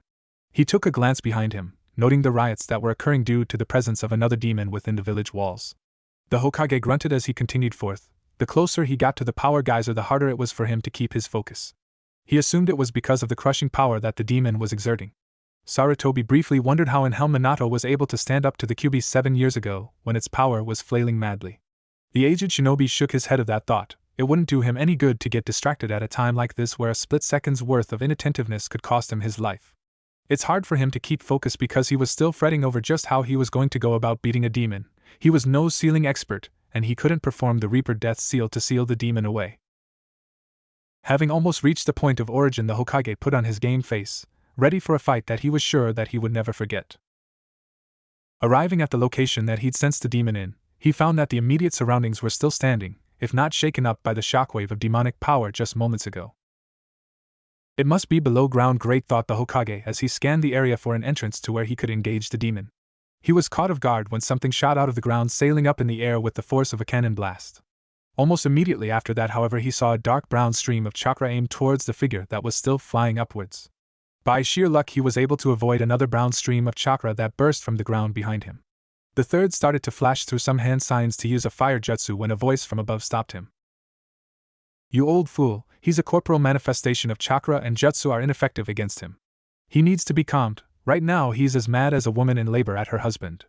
Neither of us will survive if he continues his rampage like this." Chakra style, drilling bullet. An intense blue orb shot down into the ground from one of the open holes. A whimper along with a snarl was the only response that either of them got to show that the attack did anything. Sarutobi looked up at the black-clad figure, which seemed to just hang in the air, burst into smoke. Passing it off as a clone dispersion, he was caught off guard when the smoke started to talk. "Fine then, if you didn't like that, then try this." Chakra style, piercing comet. And true to its name, it came down to he ground exactly like a comet, only that this comet was blue and it was far smaller. The comet slipped into one of the holes in the ground. Not wanting to be left out, the third jumped down after the comet. This was his village after all. Having sensed his arrival, the demon swatted the Hokage into the wall of the tunnel just fractions of a second after Sarutobi descended into the tunnel. "Why the hell did you come down here, you old coot? I have everything under control." The black-clad person snapped as he grabbed hold of the tail that was closing in on them and pulled at it, eliciting a yelp of pain from the tailed beast. "Really, I don't understand you people. You barely survived the attack of the last tailed beast that was here, and you go and tried to capture another one. You're either really brave and stupid or just really, really stupid," the black-wearing guy said as he and the Hokage dodged another set of gabs from the demon's tails. "Hey, watch you mouth, brat, do you have any idea just who I am? I'm an idiot who seems to want to brag about who he is instead of trying to help out. If you're not a seal expert, I don't give a damn who you are right now." Realizing that this was a small boy, not even near being a preteen, was chewing him out, the Hokage jumped out of the tunnel through a hole and started to flash through hand signs, bit his thumb and slammed his hand to the ground. "Summoning jutsu," he called. Kanji spread out on the ground and a puff of smoke rose from the dirt. A man-sized monkey stood up within the smoke, crossing his arms when he was the Hokage.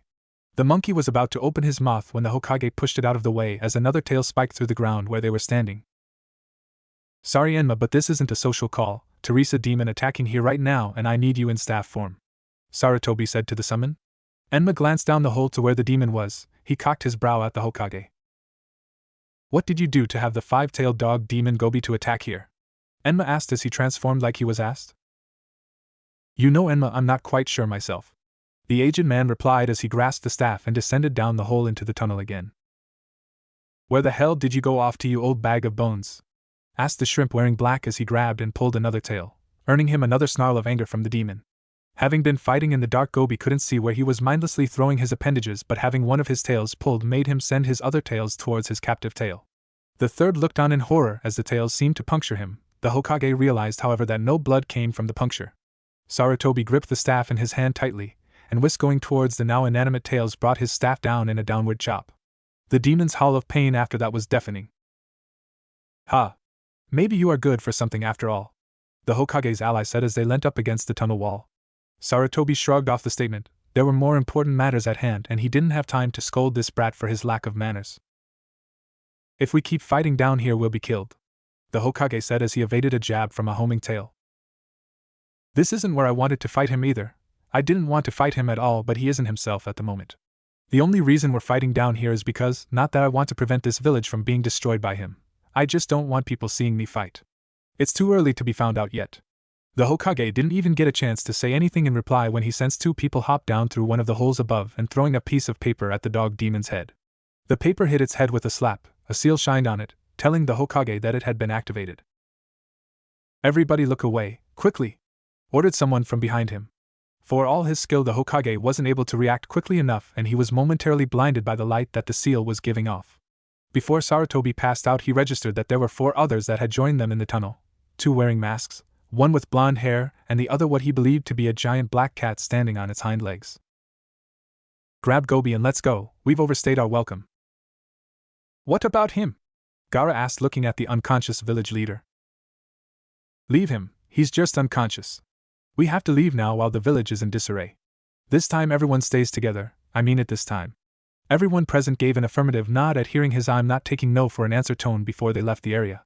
It wasn't hard for them to sneak out of the village. With the strife that the civilians were making, the ninja on duty didn't even notice them, that, and the ANBU were trying to locate their leader. Naruto stared at the wetlands of the country where his contact was said to reside in. Naruto stared at the wetlands of the country where his contact was said to reside. He had sent the others back towards sea country whilst he lingered in water country. He was certain that nothing bad would befall his group. After all, it had been 1.5 years since they had been together, and they had grown incredibly strong in their chosen fields. He was tense, however. He was in a potentially hostile environment with no foreknowledge of the workings of its people. There was another reason, in which Kazumi had called him paranoid over, but he chose to ignore that bit of information. Dad, come on, stop spacing out on me. You have to stay focused, remember? I can see your outline smoking. Naruto glanced at the little girl clutching his hand, her pale eyes big and lavender. His mind wandered back to when they had found her and decided to take her with him. Flashback. Naruto, Yujito, Gaara, and Kai were carrying the non-trained persons of their group on their backs with Gobi under Naruto's arm whilst he used 2 tails to hold his passengers in place on his shoulders.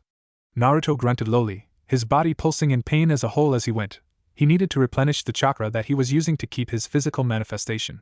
He had the idea to slow down and stop for a few moments, so he could undergo this task when Hitomi's voice sounded through his head. Kid, something is wrong, concentrate some chakra into your ears so I can be sure of it, she commanded. Suppressing another grunt of pain, he did as he was told and molded chakra into his ears. What he heard made him slow to a standstill. Looking back, the 3 looked at their leader. Despite his age, he did contain the ruler of those that reside in them, and they would not dispute that. They were honor-bound to follow him. Hey Naruto, is something wrong? Gaara asked, puzzled at his friend's actions. I have to go somewhere right now. Take these 3 and hide somewhere till I return. He dumped Gobi onto the branch he was on and set the 2 under his arms, Temari and Rai gently next to the large dog. The Leaf Village at the moment is running damage control because of Gobi's rampage. You should be safe till I return. Without another word, Naruto shimmered out of sight. The 3 demon containers looked at the mist that Naruto left behind. He must be in pain from having fought Gobi like he did. Be safe, Naruto, Gaara said as he saw the mist dissipate. After a few, Naruto flew through the wind. He couldn't help but ask. Hitomi, what's going on? What was that noise? Why are you making me go after it? He asked hastily, trying to keep from losing focus and not faring too well at that. That kid is the sound of a small child, one that isn't any more than 2 to 3 years old, crying. A child crying so far out of the village like this isn't normal. Granted, Gobi's rampage did spark quite a lot of fear, but this isn't because of that. Whoever the child is, they are in a great deal of turmoil, she said, making Naruto raise an eyebrow. How did she know that sound so intimately? Closing in on the source of the wailing, Naruto realized what this meant. Someone is using the strife caused by Gobi's rage to sneak someone out of the village, he said out loud in realization, his focus slipping a bit, his outline smoking a bit more than before. 1. Stop the child thief. 2. Find out where he was going with them, and 3. Dispose of them and bring the kid with us. Whoever it is, they won't be able to stay out here, and we cannot wait for anyone to come along and collect the kid, and we certainly can't take them back. Afterwards we can start the filtering of chakra to get you back to fighting condition. This means you will have to take whoever it is out quickly. If you can steal some as well, steal a lot. Stay focused, you're oozing chakra, Hitomi ordered. Giving his mental acknowledgement, he flew past tree after tree. Several moments later, Naruto was in range to see who it was that was fleeing the village. A dark green-haired ninja with a chunin vest with black ninja pants and matching ninja sandals could be seen running with what Naruto identified as the child in a tumble of sheets, blood stains splotched over parts of it. Naruto eyed the obvious rogue leaf ninja, specifically his weapons pouches on his thighs. Finally deciding on a course of action, Naruto sped forward and, in his non-physical form, punched the ninja in the back of the neck. The effect was instantaneous. Naruto acted accordingly. As the renegade nin fell to the dirt, Naruto flew in front of him, catching the sheets and the kid in the gas form that was his body. Feeling that she was no longer being carried, the girl looked around her for what was going on. She felt this warm feeling surround her in a comforting haze. Tears slipping from the side of her eyes, and saw that she was floating in the air barely a meter off the ground and the man she had seen just before. The feeling of going incredibly fast started. She looed around her again as the thing she was floating on started to move and take shape. She screamed when it started to talk. She, now in this person's arms, felt herself being held gently, that then started rocking her side to side. Sorry, did I scare you? The black-clad man asked. She started to tremble in fright, trying to squirm out of the hold this person held her in. She stopped as she saw the guy on the floor starting to rise from the ground. She looked back at the black man to see that his face had gone misty for a moment before clearing, showing her crystal blue eyes and lines on his cheeks. Looking into his eyes and back to the ninja on the ground, she said the only thing that she could at the moment.